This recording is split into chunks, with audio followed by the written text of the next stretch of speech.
Bueno, no, primero, gracias por estar acá, gracias por todos estos días de tanto intercambio rico y respetuoso. Todos hemos aprendido muchísimo con la doctora Borsoni y con Magdalena Lacunza, pero además la emoción de saber que ustedes ya empezaron las clases, que, que han estado todo el día en la escuela y por ahí a esta hora están acá. La verdad que esa energía se siente y se vibra, así que ante todo agradecerles. Para nosotros es un honor enorme estar acá compartiendo con todos ustedes. Así que dicho eso, lo que voy a hacer es compartir algunas de las ideas que están detrás de esto que dimos en llamar Enseñar Matemática. Y esto va a ser breve, lo vamos a retomar mañana y lo vamos a retomar pasado. Lo que quiero es dar como un primer andamiaje de ideas y después escucharlo a Andrés, que nos va a ayudar a ver esto desde el lado de la neurociencia, ¿no?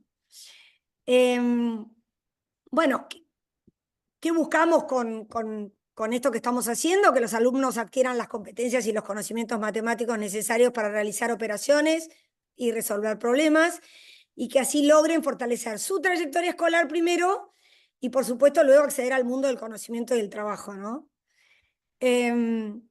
Todos los materiales que preparamos tienen una narrativa que hace de hilo conductor, y esa narrativa es la historia del pingüino Matino, la guanaca Chubi, la ballena Toki y sus amigos la puma Aurora y el huemul Schwenen, que un poco ayer pensamos mucho en todo esto que compartía Ana de cómo activar previamente si vemos que los chicos no conocen. No todos los chicos conocen al pingüino, quizás si viven en la cordillera o si viven en una zona donde nunca han visto un pingüino, capaz que no lo conocen, y lo mismo con cualquiera de estos animales, ¿no? El caso del huemul es un caso emblemático y es siempre muy interesante traer todo esto que está detrás de cada uno de estos personajes, que son de ficción, por supuesto, pero que también podemos ayudar a activar eso en los chicos, ¿no? Bueno, a nosotros nos inspira mucho estas ideas, ¿no? ¿Cómo puede ser que antes de asistir a la escuela los niños frecuentemente perciben la matemática con curiosidad, pero después muchos comienzan a pensar que la matemática es confusa y les da miedo? Muchos creen que no son capaces de tener éxito en matemática, y muchas veces en la escuela encontramos alumnos que dicen: yo no nací para la matemática, ¿no? Nosotros en estos 3 días, el viernes, vamos a tener el testimonio de una de nuestras especialistas de nuestro equipo, que es una de nuestras especialistas del nivel secundario, y que siempre cuenta que cuando sus alumnos llegan a primer año de secundario y ella los recibe, muchas veces le dicen: profe, yo ya me la llevo igual, no se preocupe. O sea, ¿qué pasa que los chicos llegan así, ¿no? ¿Qué buscamos? Bueno, buscamos impulsar una mentalidad de crecimiento. Esto lo dice Joe Bowler, que los alumnos sepan que tienen un potencial ilimitado, pero que sepan también que tener éxito en la matemática requiere esfuerzo. O sea, no es que de la nada voy a salir comprendiendo algo que demora tiempo, demora práctica, demora comprensión, y por eso también es tan importante lo que va a hacer el docente para entusiasmarlos primero, invitarlos a aprender matemática y luego poder explicar eso, ¿no? Bowler dice que cuando los alumnos tienen una mentalidad fija, concluyen que no son capaces de tener éxito en matemática, ¿no? Creen que no van a tener éxito. Y a nosotros nos interesa mucho esta idea que ella dice, que cuando algo cuesta trabajo, los alumnos y los padres, y nosotros docentes en general, tendemos a pensar que no somos inteligentes o no podemos hacer eso cuando algo nos cuesta trabajo, ¿no? Y al contrario, dice Bowler, cuando algo parece difícil, es cuando justamente debemos insistir con eso de: genial, tu cerebro está creciendo, ¿no? Y eso lo hemos visto con nosotros mismos, con toda la historia de nuestros compañeros de escuela, ¿no? ¿Cuántas veces personas que les iba bien en la escuela en una cosa o en otra, y por ahí uno después la dejó de ver 10, 15, 20 años y cuando lo vuelve a encontrar esa persona resulta que descolló en un área en la que nosotros jamás hubiéramos pensado que iba a descollar, ¿no?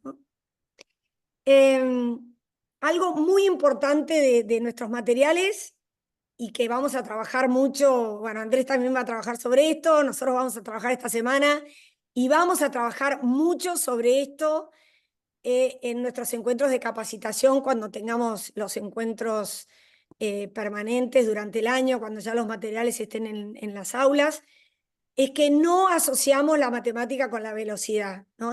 Hay muchísima data que muestra esto, ¿no? Que no es importante trabajar rápidamente, ¿no? No es que, a ver, el que termina primero, no. No, muchas veces se ha descubierto que obligar a que los estudiantes trabajen rápidamente es la mejor manera de causar ansiedad matemática, especialmente para las niñas. Andrés también, es muy interesante que hizo toda esta comparación también de los resultados de aprender en la Argentina respecto del género también, y esto también ilumina mucho nuestros datos y qué nos pasa, ¿no? ¿Qué les pasa a las niñas y qué les pasa a los niños con la matemática? Aunque no siempre se dé igual, pero muchas veces estas cosas pasan, ¿no? Y este tema de la ansiedad matemática es algo que tenemos que erradicar del aula y que no esté ni desde jardín ni en primer grado, ¿no? Que se sepa que se puede gozar y disfrutar, y bueno, parte de eso es parte de lo que hemos tratado de trabajar con los materiales que les vamos a compartir. Bueno, algunos irrenunciables, decimos nosotros. Bueno, partimos de este principio que todos los estudiantes pueden aprender y apreciar la matemática. Y cuando digo estudiantes, también tengo la tentación de decir todos los docentes, porque muchas veces nos pasa en la primaria que los docentes que no son especialistas en matemática, muchas veces evitan la matemática, prefieren que no les toque el área de matemática, prefieren llevar a sus alumnos por otros caminos antes que tener que dedicarse a la matemática porque no se tienen confianza a sí mismos.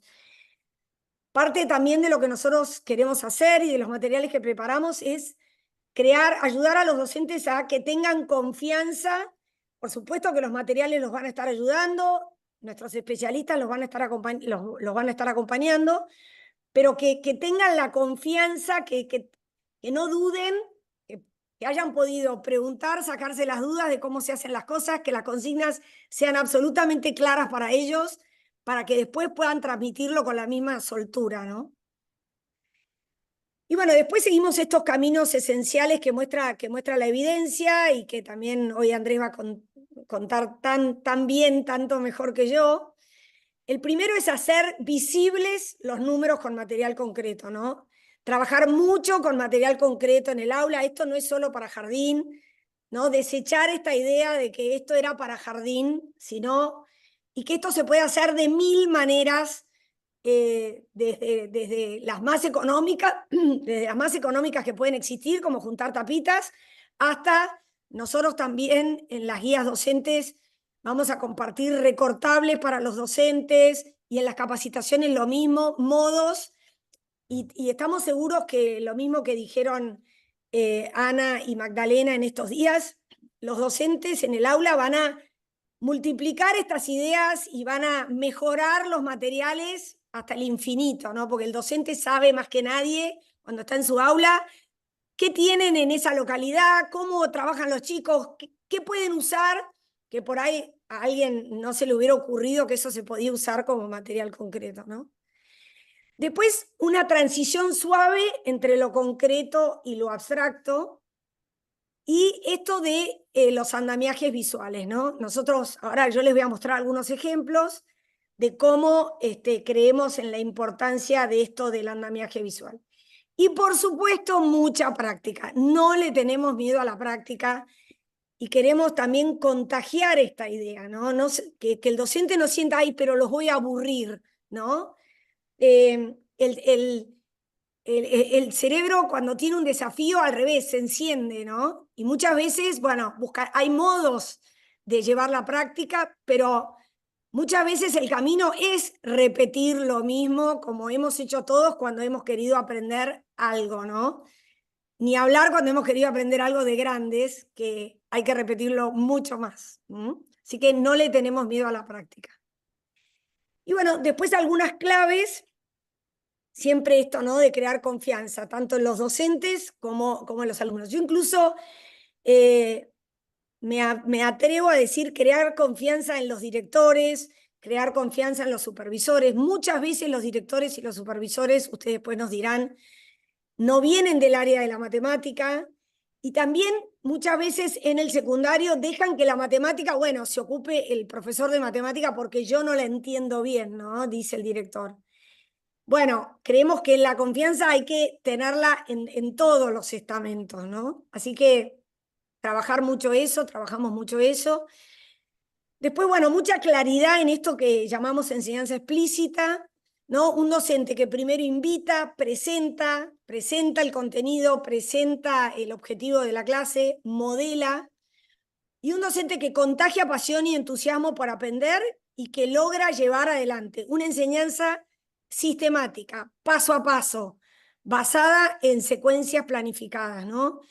Nosotros pensamos mucho los materiales en torno a la idea de qué nos pasa con los alumnos que no tienen continuidad, que faltan a la escuela, que por distintas razones no van todos los días, muchas veces por cuestiones climáticas, muchas veces por todos los motivos por los cuales tenemos ausentismo de los alumnos en la Argentina.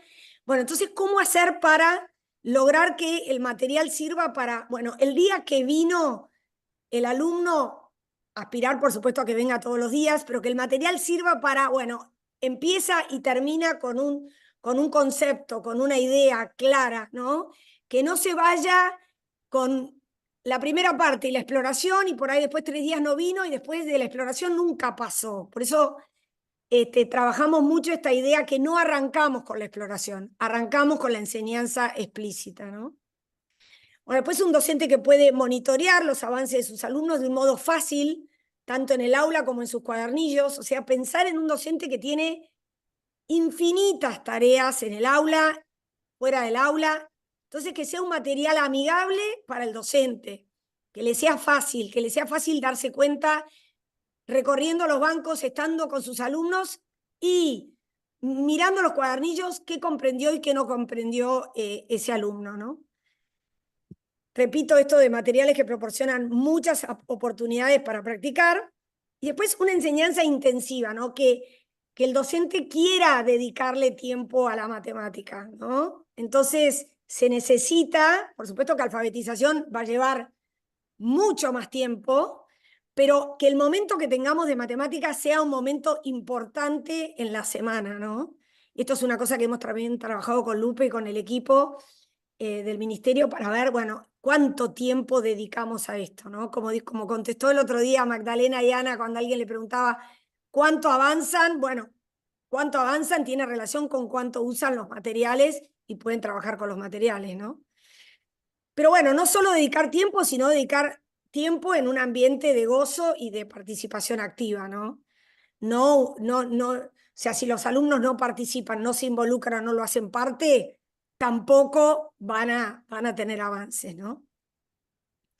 Y bueno, cuando decimos enseñanza explícita, lo que repetí varias veces ya, el docente tiene un rol fundamental y por eso todo el acompañamiento al docente es clave y es no solo al docente, al supervisor, al director y por supuesto al docente, y podemos pensar en cómo también acompañar a las familias en estos caminos, ¿no? Y bueno, esto que ya dije, lo de la enseñanza con la práctica y el estudiante con oportunidad de ejercitar, probar, equivocarse, ¿no? Invitar a que el error es parte de la clase de matemática. Equivocarse es genial, es equivocándose que encuentro el camino, ¿no? Que no sea, ay, me equivoqué, lo quiero esconder, jamás eso, ¿no? Que no haya estrés, ¿no? El estrés matemático me bloquea, que no haya estrés, que no haya competencia y que haya mucha metacognición, ¿no? Mucho poder rever y reflexionar. Y bueno, simplemente antes de darle el paso a Andrés, les quiero mostrar algunos ejemplos de los materiales, que obviamente vamos a ir más en profundidad. le damos mucha importancia estos son materiales de primer grado, los que voy a mostrar hoy, o del cuadernillo 1, porque tenemos dudas con que mucho de segundo grado, por ejemplo, va a usar muchos de los materiales que están en el cuadernillo 1 se repiten en el cuadernillo 2 y muchos se vuelven a repetir en el cuadernillo 3, ¿no? Bueno, acá ven cómo le damos mucha importancia a este modelado del docente, de cómo se traza el número, muchos modos de trazar el número, y trabajar con el número, no me quiero adelantar, pero con estos caminos de pintar, ¿cuántos pingüinos? Pintar 5 pingüinos, trabajar con la mano, trabajar con los dedos, trabajar con el marco de 10, etcétera, etcétera, etcétera, ¿no? Hacemos mucho trabajo con dados, mucho con dados impresos, pero por supuesto que sería interesante que estén los dados en el aula, ¿no? Bueno, volvemos mucho sobre la práctica y el modelado del trazado del número y empezamos a trabajar en el marco de 10 desde el comienzo e invitamos a los chicos a tener muy a mano esto del marco de 10. Empezamos a trabajar con los dedos y el marco de 10 y el número, ¿no? Siempre la consigna en el cuadernillo 1 está pensada para que el docente o alguien, un adulto, sea el que lee la consigna para los chicos. Los cuadernillos tienen, de alguna manera, la teoría detrás de cada una de las operaciones para que el chico pueda entender, bueno, cuál es la teoría y que alguien también se la pueda leer, qué quiere decir sumar, y después vemos de 1000 maneras qué quiere decir sumar, no sé si 1000, pero bastantes. Y después sí, ya vamos pasando a este siguiente andamiaje visual, que es usar el dibujo, ¿no? Usar el marco de 10, usar la cuenta o el algoritmo, y también usar el dibujo para ayudarme a avanzar con el concepto de cantidad. Por supuesto que presentamos el algoritmo ya en el cuadernillo 1, avanzado el año, presentamos el algoritmo y distintas maneras para trabajar el algoritmo. Y por último, incorporamos el material, el tan mentado multibase, lo hacemos en papel de la manera más simple posible, y creo que justo estábamos trabajando con Adrián y Raúl pensando cuanto antes logremos que se impriman los multibase y que estén en las aulas mejor, para que cuando tengamos los materiales, por ahí hoy ya pueden estar trabajando con eso, muchas aulas seguro que ya lo usan, y otras el multibase atraviesa todos nuestros materiales, ¿no? Pero también palillos, tapitas, ¿no? Los cuadernillos muestran los palillos, las tapitas, los caramelos, las piedritas, pero de nuevo podemos invitar a la creatividad de todos los docentes para que puedan incorporar todos estos materiales de una o de otra manera mucho más creativa aún que la nuestra, ¿no? Y bueno, hasta acá llegué yo. Ahora sí, le voy a dar el paso a Andrés y viene la parte más entretenida de la tarde. Así que gracias. Igual después quedamos, por supuesto, que abiertos a preguntas. Andrés, somos todos tuyos. Bueno, hola, ¿qué tal? Gracias Victoria, gracias todos, todas por recibirme acá. Tengo un poco de miedo porque sé que le hablaron de mis presentaciones de matemática y hay cierta expectativa con los juegos que voy a hacer. Espero satisfacer esas expectativas. Pero bueno, empiezo agradeciendo un poco a Victoria que me convocó para esto. A mí me encanta, me lo tomo, me da un placer enorme y me lo tomo con mucha responsabilidad. Me encanta la idea. Yo siempre tengo 47 años, desde que tengo 18 estoy metido en laboratorios de investigación y cada vez más valoro la ciencia translacional, aquella ciencia que tiene impacto en la vida de la gente. Y los que estudiamos en el laboratorio o desde las universidades, los mejores métodos de enseñanza matemática, tenemos siempre la esperanza de que nuestros estudios puedan tener un impacto en la vida de los chicos y las chicas. Así que para mí no hay nada más placentero, pero a su vez nada convoque más responsabilidad que este tipo de actividades, así que les agradezco muchísimo a Victoria, a Inés, que me recomendó, que no está acá, Inés Cervoni, que Es, fue la es, asesora. es la mentora detrás del programa, pero está teniendo su segunda bebé, por eso no está acá. Sí, ayer me mandó una foto con su recién nacida, nació anteayer, o sea. Margarita, sí. eh, Sí, pero Inés es una chica que es espectacular, todo el trabajo que hace es conmovedor, realmente ella hizo su maestría en Inglaterra con Brian Butterworth. Brian Butterworth es como uno de los grandes popes mundiales del entendimiento de cómo el cerebro procesa números y la discalculia, que es como la dislexia para los números. Entonces, gracias a Inés, nosotros estamos teniendo reuniones mensuales con Brian, donde junto con un grupo de investigadores de toda Latinoamérica y de España, un grupo, llamamos el Grupo de Investigaciones en Discalculia Iberoamericano, porque hablamos español todos, y estamos teniendo reuniones mensuales con Brian y con un montón de gente, y psicopedagogos y científicos, científicas, trabajando en tratar de entender un poco mejor cómo avanzar en la enseñanza de la matemática. Así que nada, también, aunque Inés no esté ahora acá, le agradezco porque ella me recomendó. Y bueno, le agradezco también a Guada y a Adriana, recién las conocí, estuvimos charlando un poco ahí, que son de la provincia, y espero poder satisfacer un poco las expectativas. Y bueno, y Ana ayer estuvo un rato tengo mil cosas estoy, bueno, como todos, trabajando un montón, y ayer, sin embargo, pude participar un rato de la charla de mi nueva ídola, soy grupi ahora de Ana, porque me parece espectacular el trabajo que hace, y no tengo dudas de que, a ver, la palabra revolución está muy bastardeada, ¿no? Se usa para todo, pero yo creo realmente que en la enseñanza de lectura y escritura hay como una revolución, y que en los últimos 10 años se avanzó tanto en el entendimiento que las técnicas como las que enseña Ana realmente pueden ser transformadoras profundamente para la vida de los chicos y de las chicas. La única vez en mi vida que me pasó de estar en una conferencia científica y emocionarme tanto, de ponerme a llorar, de que se me pianten lagrimones, fue cuando había una docente explicando cómo aplicó este tipo de técnicas, que por llamarla de alguna forma llamamos técnica de conciencia fonológica, pero no importa el nombre, ¿no? Y ella mostró el caso de una chica que está en séptimo grado, que no sabía leer y escribir, y después de 3 meses de estar 3 veces por semana, 20 minutos con esa chica estaba leyendo y escribiendo a la par de sus compañeros. Me acuerdo que fue tan conmovedor porque en un momento había una señora grande, tenemos de 80 años, que levantó la mano y trató de hacerle una pregunta, y se le quebró la voz, nos emocionamos todos. Ahora, mire, lo cuento y se me pone la piel de gallina. Nos quebramos todos porque ella dijo, perdón, es que no puedo contarlo yo, mire. Ay, me muero. Ella dijo, no, que hace más de 60 años que doy clases y nunca había algo así. ¿No? Entonces, fíjense el impacto que puede tener el aplicar lo mejor de la evidencia disponible para la enseñanza, no más allá de la religión, la política, la ideología, lo que quieras. Pero hay técnicas que funcionan y que funcionan mejor que otras, que se han estudiado, y que creo que es bueno conocerlas.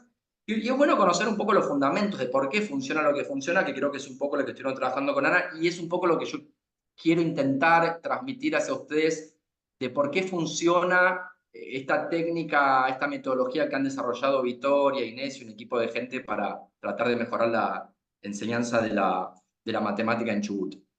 Eh, yo, Victoria mencionó recién Victoria me invitó a preparar estas conversaciones, estas charlas, lo primero que hice fue bajarme los datos de las pruebas a aprender para entender un poco la situación de Chubut. Entonces le comentaba a Victoria que la situación de Chubut es menos peor, esta es la buena noticia, es menos peor de lo que parece a primera vista. A ver, Argentina no es una sorpresa para nadie de ustedes que hay como una crisis educativa, los chicos todos, creo que todos ustedes conocen los resultados, todas ustedes conocen los resultados de las pruebas a aprender, que hay una crisis grande.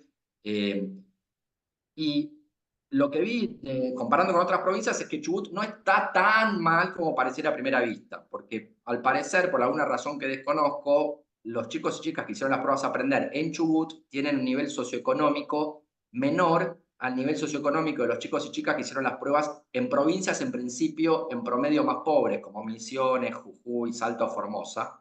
Entonces, por eso puede explicar un poco por qué Chubut fue en las pruebas a aprender en matemática la provincia con la segunda peor nota, digamos, pero también porque los chicos de Chubut, por alguna razón, no tenían tanto nivel socioeconómico. Esa es la buena noticia. La mala es un poco que lo comentó Victoria recién, es que lo que vi es que Chubut es la segunda provincia con mayor brecha de género.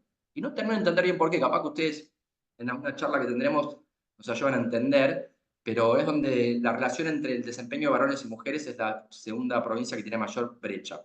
Pero bueno, en fin. Eh, bueno, eh, quiero arrancar entonces comentando, la idea de hoy es transmitir un poco de la neurociencia del aprendizaje, contarles un poco qué sabemos sobre cómo el cerebro procesa y aprende números. Es algo que yo vengo estudiando hace por lo menos 15 años en diferentes universidades y desde el CONICET. Eh, pero para eso quiero hacer algo que es una demostración de algo que yo llamo matemagia. Yo en un momento de mi vida, a mí siempre me gustó la magia, ¿no? El ilusionismo. De chiquito me fascinaba ver un mago, iba a la fiesta de cumpleaños a los magos y yo me congelaba mirando al mago, me encantaba. Entonces mi mamá, que siempre le gustaba estar atenta a las cosas que me gustaban, me inscribió en un curso de magia y de chiquito hago curso de magia. De hecho, mi primer profesor de magia fue a lo más grande capaz que se acuerdan. ¿Se acuerdan de Sábado de la Bondad? Que había un mago, que había un mago llamado Charlie Brown. Bueno, no sé si se acuerdan, pero bueno. Cuando había 5 canales en la tele, 4, había un programa que Adriana, Adriana también se la acuerda, si se ve que somos de una generación parecida. claro, bueno, Sábados de la Bondad. Bueno, había un mago ahí. Ese mago era Charlie Brown, fue mi primer profesor de magia. Y a mí la magia siempre me gustó, lo mantuve como hobby. Y después hice mi vida académica, yo soy físico, después les voy a contar un poco sobre mí. Pero. Ah, no, voy a hacerlo eso ahora, antes de hacer la parte de matemagia, porque quiero hacer una pequeña demostración también del tipo de cosas que hago, porque yo he interactuado mucho con docentes y en colegios en los últimos años porque iba a hacer mi presentación de matemagia, donde trataba de entusiasmar y motivar a los chicos con juegos que involucran números y generan sorpresa. Pero bueno, recién les contaba, estábamos charlando un poco con Adriana, con Guada, con Victoria, y les contaba que mi trabajo en ese sentido es mucho más fácil que el del docente. Que yo voy 40 minutos voy a una presentación de 40 minutos, hago chistes, hago demostraciones, hago chistes. Por ejemplo, ¿qué le dijo el 2 al 0? ¿Saben qué le dijo el 2 al 0? 20 conmigo. Chistes tontos de ese tipo. ¿Por qué el 59 está en pie? Porque después 60. ¡Ja! Bueno, nada, cosas así. Entonces yo voy, estoy 40 minutos diciendo tonterías, haciendo juegos divertidos con números, pero después tiene una bomba de humo y lo que se bancan a los pibes todo el año son ustedes. Entonces, como mi trabajo es fácil en ese sentido, ¿viste? Porque si no caigo un poco en lo que yo llamo la falacia de Paenza, con todo el cariño a Adrián, con Adrián tengo buena relación, charlo un montón con Adrián Paenza, pero a veces siento que, como él está en la tele y es famoso, no se da cuenta que no es tan fácil entusiasmar a los chicos con matemáticas cuando no sos famoso y no estás en la tele y te lo tenés que fumar todos los días del año con vos, ¿no? Entonces, como que yo soy consciente de eso, yo soy consciente de que mi trabajo como divulgador de la ciencia y haciendo espectáculos de magia y matemática es mucho más fácil que el de ustedes, ¿no? Pero bueno, me parece que hacer una pequeña demostración puede ayudarnos en los primeros conceptos que quería transmitir sobre la neurociencia del aprendizaje, pero dejen contarles un poquito más sobre mí, porque ahora voy a estar charlando con ustedes algunas horas entre hoy y mañana y ojalá que muchas horas más adelante, quién sabe, pero entonces déjenme contarles un poco sobre cómo llegué yo a la enseñanza de la matemática, porque creo que puede servir un poco también, porque siempre cuando uno escucha a alguien es bueno saber desde la perspectiva desde la cual mira eso de lo que está hablando, ¿no? Entonces acá van a entender un poco mejor mi propia perspectiva y también después si quieren hacer preguntas, charlar, vamos hacia el final del día de hoy y durante mañana también probablemente abrir un espacio para que charlemos y bueno, creo que van a poder exprimir mejor mi humilde conocimiento si conocen un poco mi background, ¿no? Bueno, les cuento rápidamente, yo soy licenciado y doctor en física, ya hace por lo menos 15 años que me dedico a estudiar neurociencias y en particular me fui especializando en la neurociencia del aprendizaje. Fui investigador del CONICET del 2008 al 2021, renuncié en el 2021 para tener mis propios emprendimientos, renuncié a tiempo, bueno, no hago chistes. Y después, hoy en día soy profesor full time en la Universidad Torcuato Di Itela, estoy acá, de hecho, en la sala que me reservé para dar esta charla. Yo conduzco hace 7 años y medio la Liga de la Ciencia, es un programa que los chicos ya no ven tele, ¿no? Pero tal vez alguno de ustedes lo vio.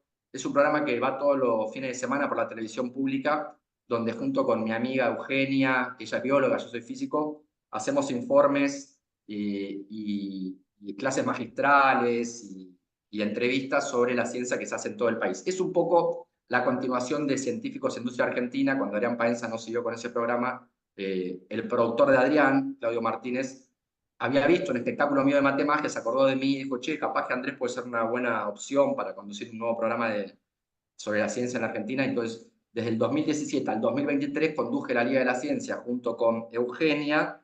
Este año, bueno, por razones de público conocimiento, en principio no vamos a seguir, pero bueno, capaz que alguno me conoce de ahí y es algo que Sí, lo comento acá también porque Andrés, Marcia dice, sí, genial ese programa, te comenta, así que...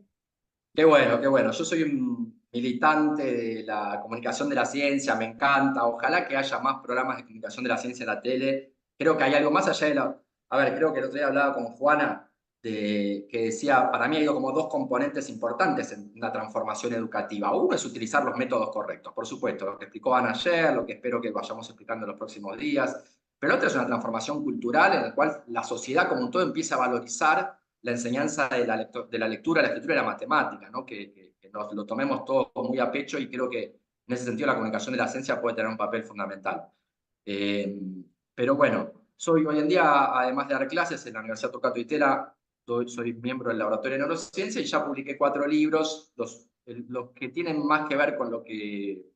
No, no son los que tienen más que ver con lo que voy a decir hoy, porque hay otros que también, pero los libros que más le tengo cariño, si quiere, son estos dos, son Tabú y Neuromagia. Neuromagia la publiqué por el siglo XXI, que es la editorial que publica esta colección llamada Ciencia que Ladra, que tal vez alguno de ustedes haya usado en sala de aula, una colección muy linda donde muchos científicos y científicas argentinos cuentan un poco sus investigaciones. Yo ahí cuento un poco las investigaciones que hicimos en el Laboratorio de Neurociencia de la UBA y de la DITELA, tratando de utilizar los conocimientos milenarios de la magia y el ilusionismo para entender un poco mejor el funcionamiento de la mente humana.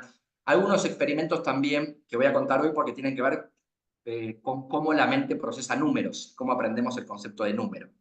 Y después Tabú es el último libro donde hablo un poco, tiene un capítulo de educación porque creo que hay ciertas cosas en educación que son un poco tabú, como por ejemplo para muchas personas, no sé, estos métodos que enseñamos nosotros, que tienen una fuerte componente del entendimiento de lo que pasa con la biología del humano y la biología del aprendizaje, muchas veces son como que si vos hablas de biología y comportamiento humano en la misma frase, muchas personas piensan que sos un biologicista, cientificista, reduccionista, que querés usar a los niños como rata de laboratorio, y siento que es un poco tabú, que no tenemos que tener esa visión, que todos queremos lo mejor para nuestros chicos, nada más que a veces, bueno, tenemos opiniones diversas sobre cuál es la mejor forma. Yo creo que hay ciertas formas que tienen más evidencia científica sustentándola, pero no tienen que ser temas tabú, ¿no? Hablar de esto.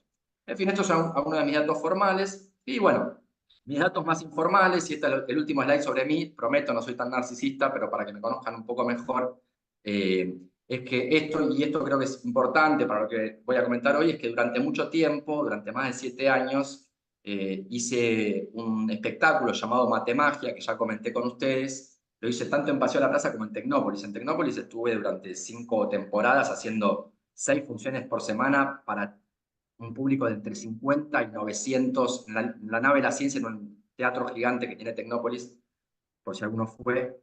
Y ahí yo tenía un espectáculo llamado Matemagia, donde había siempre entre 50 y 900 chicos y adolescentes de todo el país, donde yo hacía este espectáculo de unos 30 a 40 minutos. Bueno, hoy en día mis investigaciones se centran en el aprendizaje de la matemática y el diseño dinámico de experimentos. Y por último, como dato de color, que me gusta contar, cosas raras que pueden llegar a pasar cuando uno se dedica a la comunicación de la ciencia, en el 2019 recibí un Martín Fierro, recibimos la Liga de la Ciencia como mejor programa cultural. Así que nada, una experiencia medio bizarra ahí en el medio de los famosos, que yo la verdad ni los conozco a los famosos. Entonces Eugenia me iba diciendo, ese es tal, ese es tal, ese es tal. Yo conozco, qué sé yo, a Mirta Legrand, sí, estaba ahí, qué sé yo. Tinelli, lo conozco, pero no mucho más que eso. Por ejemplo, Pampita me tuvo que decir quién era porque yo no la registraba. Bueno, en fin, esto entonces un poco a modo de presentación para que me conozcan. Pero quiero hacer antes, ahora sí, una pequeña demostración de matemagia que creo que va a servir un poco para que también conozcan mejor mi trabajo y porque creo que sirve de base introductoria a algunos de los conceptos que quiero desarrollar luego, porque recién me contaba Adriana y me pareció copado, me ayudó a convencerme más de lo que tengo que hacer, que una parte fundamental del trabajo que vienen haciendo es como entender bien las bases de por qué funciona lo que funciona, ¿no? Entonces hoy vamos a hablar de neurociencia del aprendizaje, que es un poco la base de por qué los métodos que proponemos para enseñar matemáticas funcionan. Y algunos de los conceptos que voy a desarrollar tienen que ver con la demostración que hago, con algunas cosas que hago en la matemagia. Entonces quiero hacerles una mini demostración de las cosas que hago. Mi espectáculo de matemagia tenía esto que yo les conté, algunos chistes tontos, algunos juegos con números, y hay una parte de cálculo mental. Una cosa medio friki que yo me dediqué a practicar, porque nada, yo vi una vez un video de un norteamericano haciéndolo, y yo me dije, wow, no lo podía creer, me encantó. Entonces dije, quiero hacer esto, porque mezcla mis dos grandes pasiones, ¿no? Matemática y magia. Y entonces me mandé a traer su libro de Estados Unidos y empecé a practicar su técnica durante mucho tiempo, lo practiqué mucho, y entonces empecé a hacer presentaciones en público, que son las presentaciones que después me abrieron la puerta, por ejemplo, a la tele pública, porque me vieron hacerla a los productores y dijeron, ah, mira qué interesante, vamos a ver si este pibe funciona para la tele. Bueno, en fin. La cuestión es que lo que voy a hacer es una pequeña demostración de cálculo mental. Entonces, lo primero que voy a hacer es multiplicar números por sí mismo, elevarlos al cuadrado. Ustedes saben que cuando uno multiplica un número por sí mismo, che, si hablo muy rápido me avisan, porque a veces me acelero y no se me entiende. Bien, entonces, cuando uno multiplica un número por sí mismo, se dice que lo eleva al cuadrado. Por ejemplo, 2 al cuadrado es 4, 3 al cuadrado es 3 por 3 es 9, 4 al cuadrado es 16, 5 al cuadrado es 25 y así por delante. Entonces lo que voy a hacer es pedirles que me digan números de 2 dígitos entre 11 y 99 y yo voy a tratar de con mi mente, tienen que creerme porque acá no estamos en vivo, entonces tienen que creerme que no hay nadie soplándome, nada por el estilo. Hago promesa de verdad que eso no es así. Pero entonces me dicen número de 2 dígitos y Raúl, que está por ahí, me dijeron que Raúl, ¿vos vas a ser de escribano, Raúl? ¿Puede ser? Sí, Te y desmuteás y ahí está Raúl, listo para hacer de ahí está escribano. Raúl listo. Raúl tiene una calculadora y va a hacer la cuenta con la calculadora. Raúl, si hago la cuenta bien, me decís correcto, pero si Dale, la hago mal, me decís incorrecto, pero no me decís el resultado correcto, ¿dale? Porque me das ok, otra oportunidad, quiero hacerlo bien, es una cuestión de orgullo también, ¿no? Bien, dale, dale. entonces, voy a empezar con número de 2 dígitos. ¿Cómo proponen que lo hagan? ¿Que tiren en el chat número de 2 dígitos? ¿Qué dicen que hagamos? No, pues, a Hay ver. micrófono, así que se pueden, Ah, que alguien se desmutee y pueden. tire un número de 2 dígitos, a ver. Sí, sí, porque hay 51 personas que pueden abrir su micrófono Ah, abiertamente. bueno, dale. ¿Quién se Sí, sí, sí. anima? 15. 15. 15 por 15, Raúl, es 225. Igual, Teresa, me tiraste uno fácil. 78 te Correcto. tira Marcia acá. Quiero A que ver, salga Marcia. bien. Ah, 78. 78 por 78 es 6084, Raúl. Es correcto.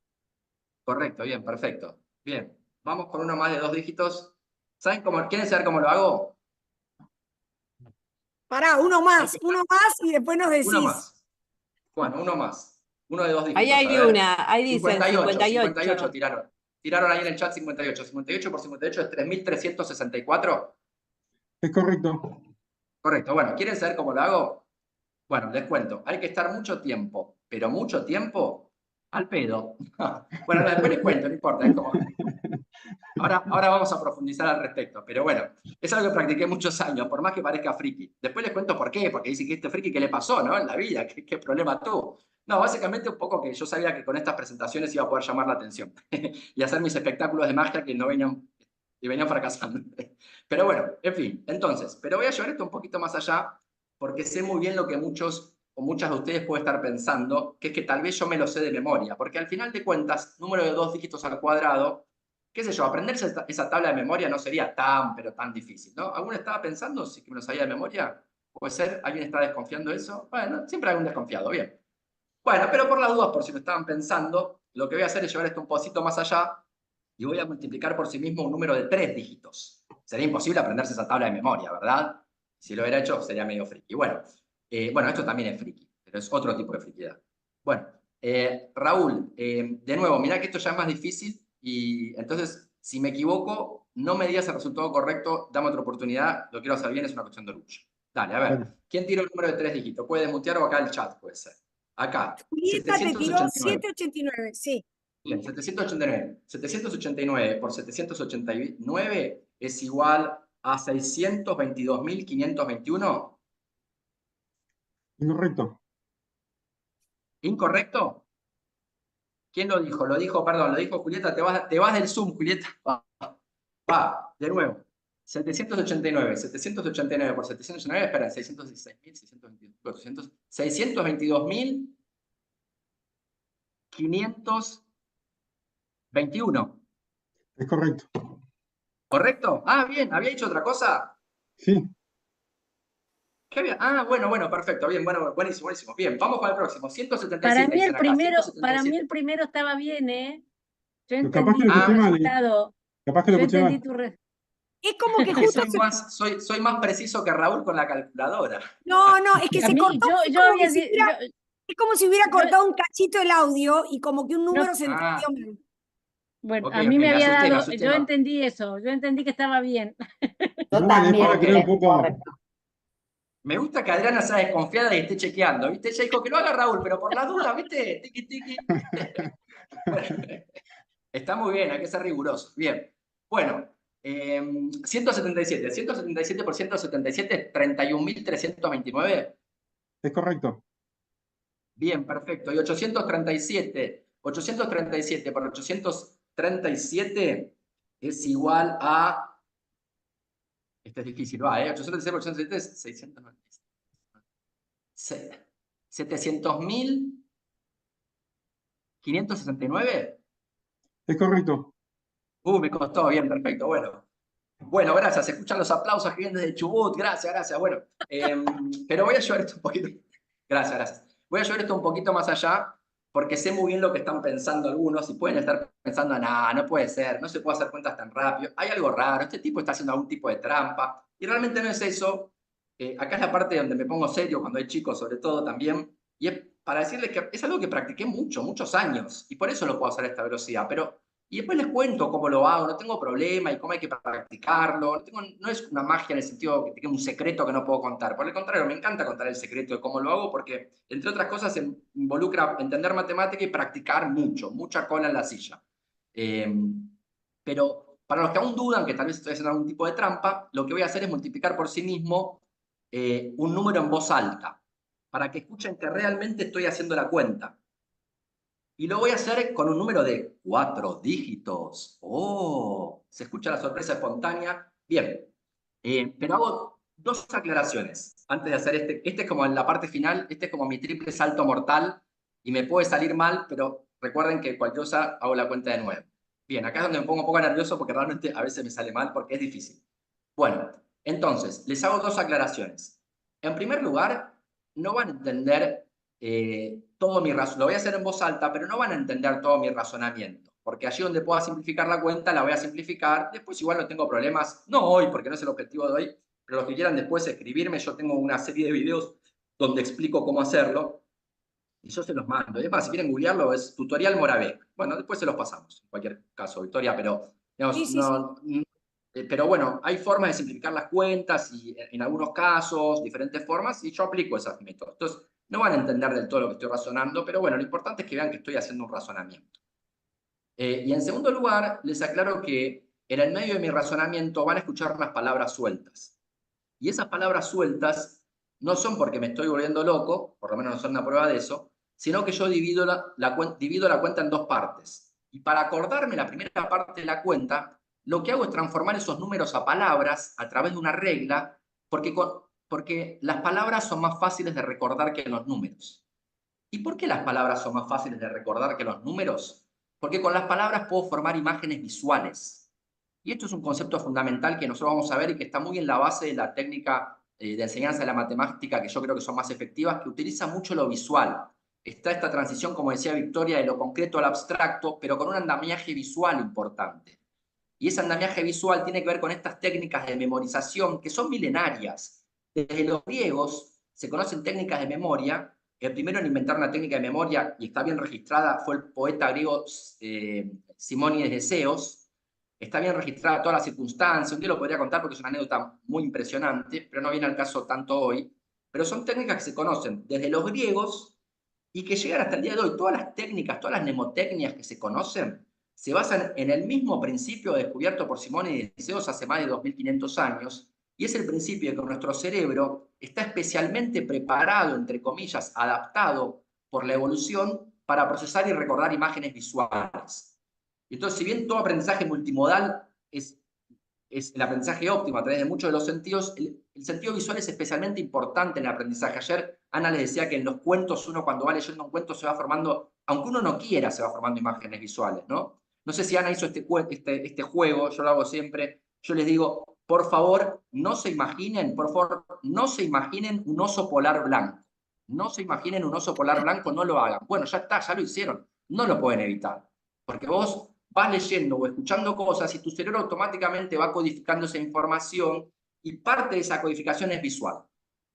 Y por eso todas las técnicas de memoria, hasta el día de hoy, utilizan ese principio de transformar datos aburridos y fáciles de olvidar en imágenes visuales. Y es lo que yo hago, en particular utilizo una técnica desarrollada en Francia en el siglo XVIII llamado Palacio de la Memoria para recordar números, pero es una técnica que se basa en este principio de transformar números a palabras, y palabras, ¿por qué las palabras son más fáciles de recordar que los números? Porque puedo formar imágenes visuales. Yo con las palabras puedo, con esas palabras, imaginar cosas visualmente, imagino cosas con los ojos de mi imaginación, y recordar esa imagen para mí es mucho más fácil que recordar una serie de números que no son nada, que no significan nada, que no las puedo anclar en nada visual. ¿Tá? Pero bueno, hecha esta aclaración, vamos así, acá, este lo voy a anotar acá, me voy a decir un número de 4 dígitos y es el que voy a multiplicar por sí mismo, lo voy a elevar al cuadrado en voz alta para todos ustedes.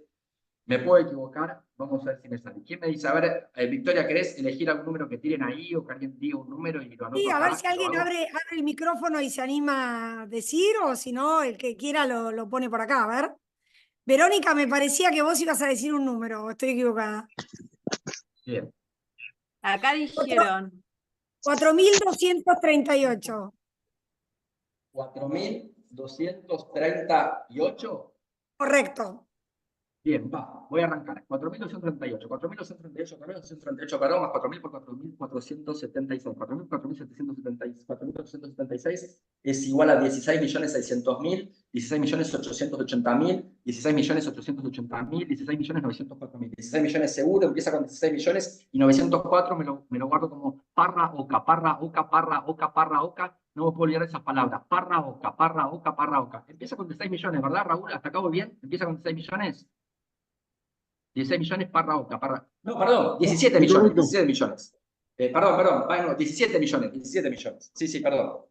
Escribí 17 millones, vamos bien, ¿no? Es correcto. 17 millones, bien, 17 millones más parra, oca, no me olvidar de parra, oca, parra, oca. Ahora parra, oca más 238 cuadrados. 238 cuadrados es igual a 52.000, 54.000, 55.200, 55.200, 56.644. 56 más parra, oca. 56 más parra oca, 56 más parra oca es 960.600. ¿Voy bien hasta acá? 17.960.600 sacos. Bien. Es correcto. Pregunta, a ver.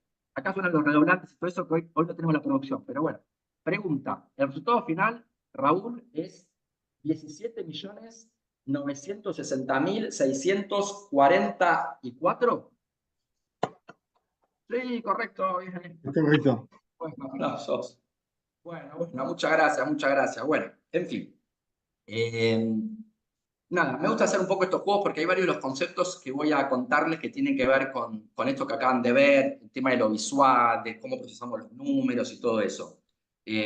Hago otros juegos que capaz los podemos dejar para mañana u otro día, porque así vamos un poco al contenido de la neurociencia del aprendizaje, pero esto que hice me sirve para apalancar varios de los conceptos que quería transmitirles hoy. Así que voy a arrancar con la presentación de neurociencia del aprendizaje más propiamente dicha. Les comparto ahora. Bien, perdón. Ahí va. ¿Están viendo, no, la presentación? Y perfecto, Andrés. Bien.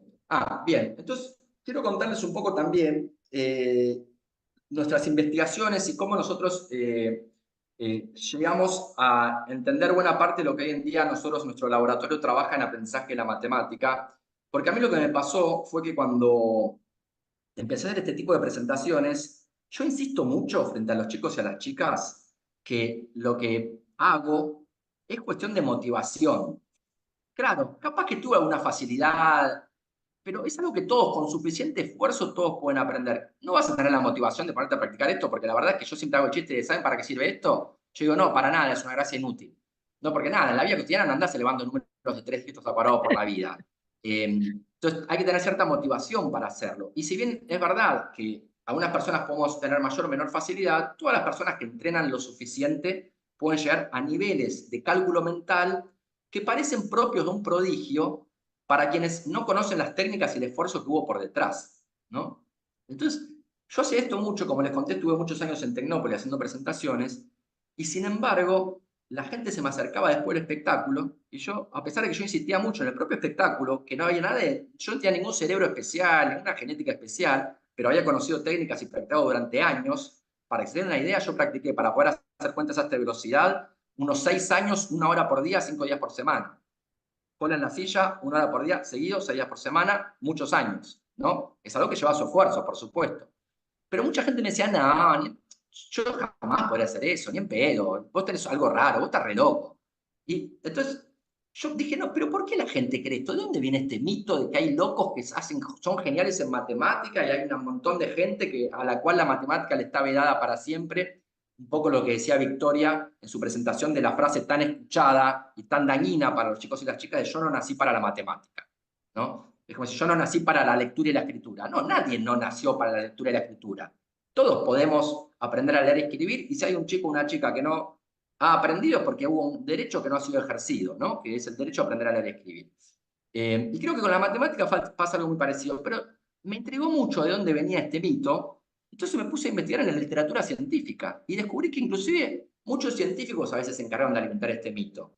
Entonces, la primera publicación en el ambiente científico que hice sobre aprendizaje de la matemática fue una revista llamada Frontiers of System Neuroscience, una revista en inglés, como casi todas las revistas científicas, cuyo título era Encandilados por el misterio del mentalismo, la neurociencia cognitiva de los atletas mentales. Pero básicamente, se lo muestro acá, un poco para mostrarles el tipo de trabajos que hacemos nosotros en nuestro laboratorio, pero sobre todo para contarles que en este paper lo que hicimos fue hacer una extensa revisión de la literatura científica sobre los supuestos prodigios matemáticos y mostramos que en realidad eso no existe. Nadie hace nada extraordinario sin un esfuerzo igualmente extraordinario. Nadie es excelente en matemáticas sin haber practicado suficiente matemática. Eso fue como una primera pata de nuestras investigaciones, tratar de decir, miren, mucha gente cree que existen prodigios matemáticos que hacen cosas increíbles sin esfuerzo. Y eso no existe. Existen personas que tienen mayor o menor facilidad, pero gente que hace cosas geniales sin esfuerzo no existe, no hay una sola excepción a la regla. Hay muchos mitos de dónde viene esto, muchos de nosotros de mi edad recordamos la película Rayman. La película Rayman fue una película muy importante para nuestra generación porque concientizó mucho sobre la problemática del autismo. Entonces, en ese sentido fue una película muy buena porque hablaba de un chico con autismo, basada en una historia real, y concientizó, y creo que a partir de ese momento fue una película, creo que ganó el Oscar y todo, muy conocida en su momento. Creo que fue el momento en el cual la humanidad como un todo empezó a entender que existía algo que se llamaba autismo, ¿no? Y en ese sentido fue muy importante, pero a su vez era Hollywood. Entonces fue una película que exageró mucho y daba a entender que Rayman era una persona que era un genio matemático sin esfuerzo. Y eso la verdad que no existe. Nadie es un genio matemático sin esfuerzo. Inclusive los chicos con autismo que hacen cosas que parecen muy increíbles, la pregunta no es tanto cómo lo hacen, porque entendemos cómo lo hacen, sino por qué lo hacen, por qué se quedan horas y horas colgados haciendo ese entrenamiento repetitivo, ¿no? Pero entonces, como primer lugar, nadie aprende matemáticas sin mucho esfuerzo, sin mucha práctica, y no hay nadie que sea un genio sin esfuerzo. Pero en segundo lugar, lo que queríamos mostrar, y por eso hicimos otro estudio que les quiero contar, es que no solo nadie hace cosas muy difíciles sin esfuerzo, sino que además todo el mundo que hace un esfuerzo logra mejorar mucho en matemática. Todo el mundo que pone la cola en la silla y entrena y practica lo suficiente, mejora muchísimo en su matemática, y para eso lo que hicimos fue desarrollar un juego para celulares. Esto lo desarrolló un amigo mío como parte de su tesis de grado en ingeniería acá en la Universidad de Buenos Aires. Y después tuvimos la suerte, cuando yo fui contando esto en diferentes ámbitos, un montón de gente se copó a ayudarnos. Diseñadores, científicos, gente que se dedica a la comunicación de la ciencia. Entonces, era un juego que te podías bajar y que te enseñaba cómo hacer cálculo mental, el tipo de cosas que hice yo. Era un juego con una linda interfaz de usuario, que podías jugar, practicar, te mostraba cómo ibas mejorando, te daba estrellitas, tenía cierto recorrido, que tiene que ver un poco con lo que nosotros creo que se ha diseñado para la provincia de Chubut, con esto de cierta historia que está por detrás de ese recorrido. Y con este juego lo que logramos demostrar, en primer lugar, fue eso, que todo el mundo que practicó lo suficiente mejoró muchísimo. Es un montón. Y en segundo lugar, descubrimos un par de cosas interesantes, que las cuento y después hacemos, si quieren, el intervalo para descansar un poquito. Pero quiero contarlas un poquito para que vean el tipo, cómo creo yo, el conocimiento científico sobre las cosas que funcionan o no a la hora de enseñar se va construyendo muy a poquito, pasito a pasito. Entonces quiero contarles un pequeño descubrimiento que tuvimos con los datos de Moravec. Moravec es una aplicación que se bajaron más de 20.000 personas, jugaron un montón de gente. El semestre pasado voy a dejar de compartir para contarles esto, tuve una alumna acá en Ditela, que yo vi una materia llamada neurociencia, que yo cuando conté de Moravec, levantó la mano, ella era una alumna de intercambio de Texas. Y le digo, me dice, ¿vos hiciste Moravec? Digo, bueno, sí, yo coordiné el esfuerzo. Me dice, ah, yo juego Moravec. Digo, ¿pero vos dónde sos? De Texas. ¿Y vos en Texas te la bajaste? Sí, sí, en realidad me la mandó mi novio, dice, porque competimos. Digo, ¿tu novio dónde es? De Berlín, Alemania. O sea, un alemán nerd, tiene que ser nerd, ¿no? Le mandó a su novia nerd Moravec para ver quién era más rápido haciendo cálculo mental. A mí, imagínate, me llenó de emoción y de orgullo. Pero se viralizó bastante en su momento. Y entonces aprendimos lo siguiente. Vimos algo que nunca no estaba reportado en la literatura científica, que es lo siguiente.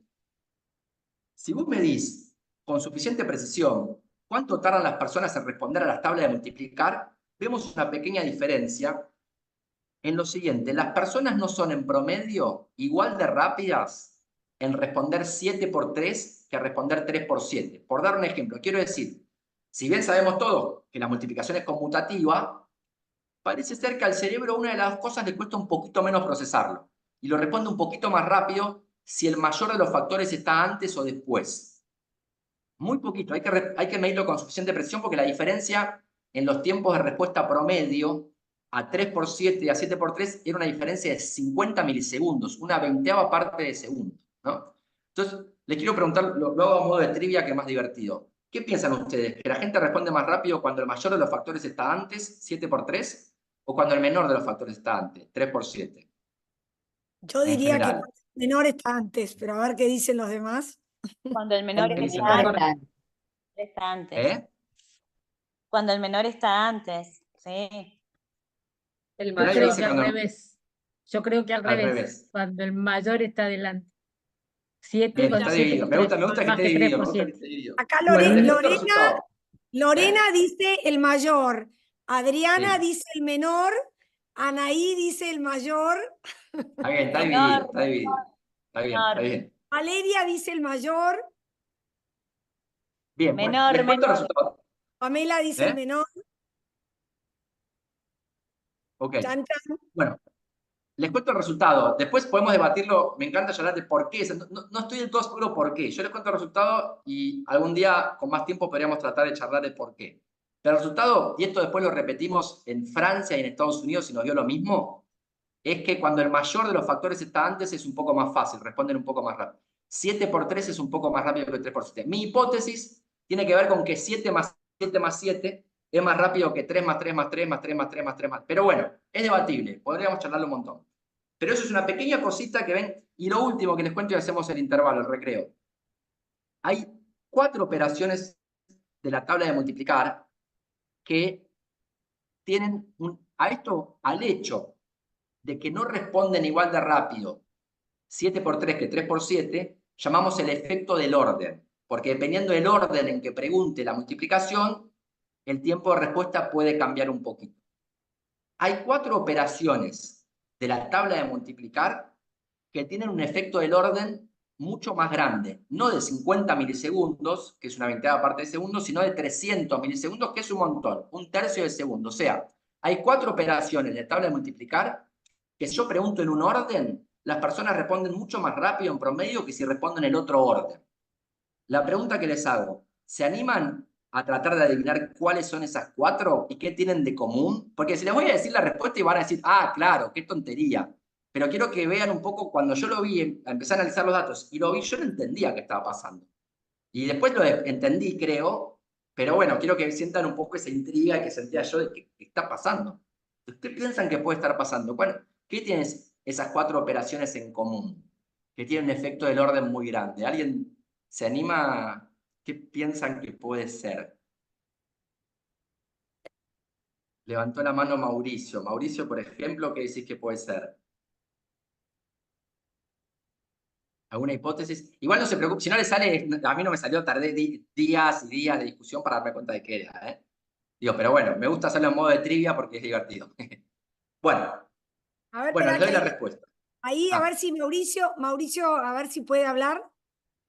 Sí, ya lo activé, Mauri. Hola, hola, ahí está, y logré conectarme.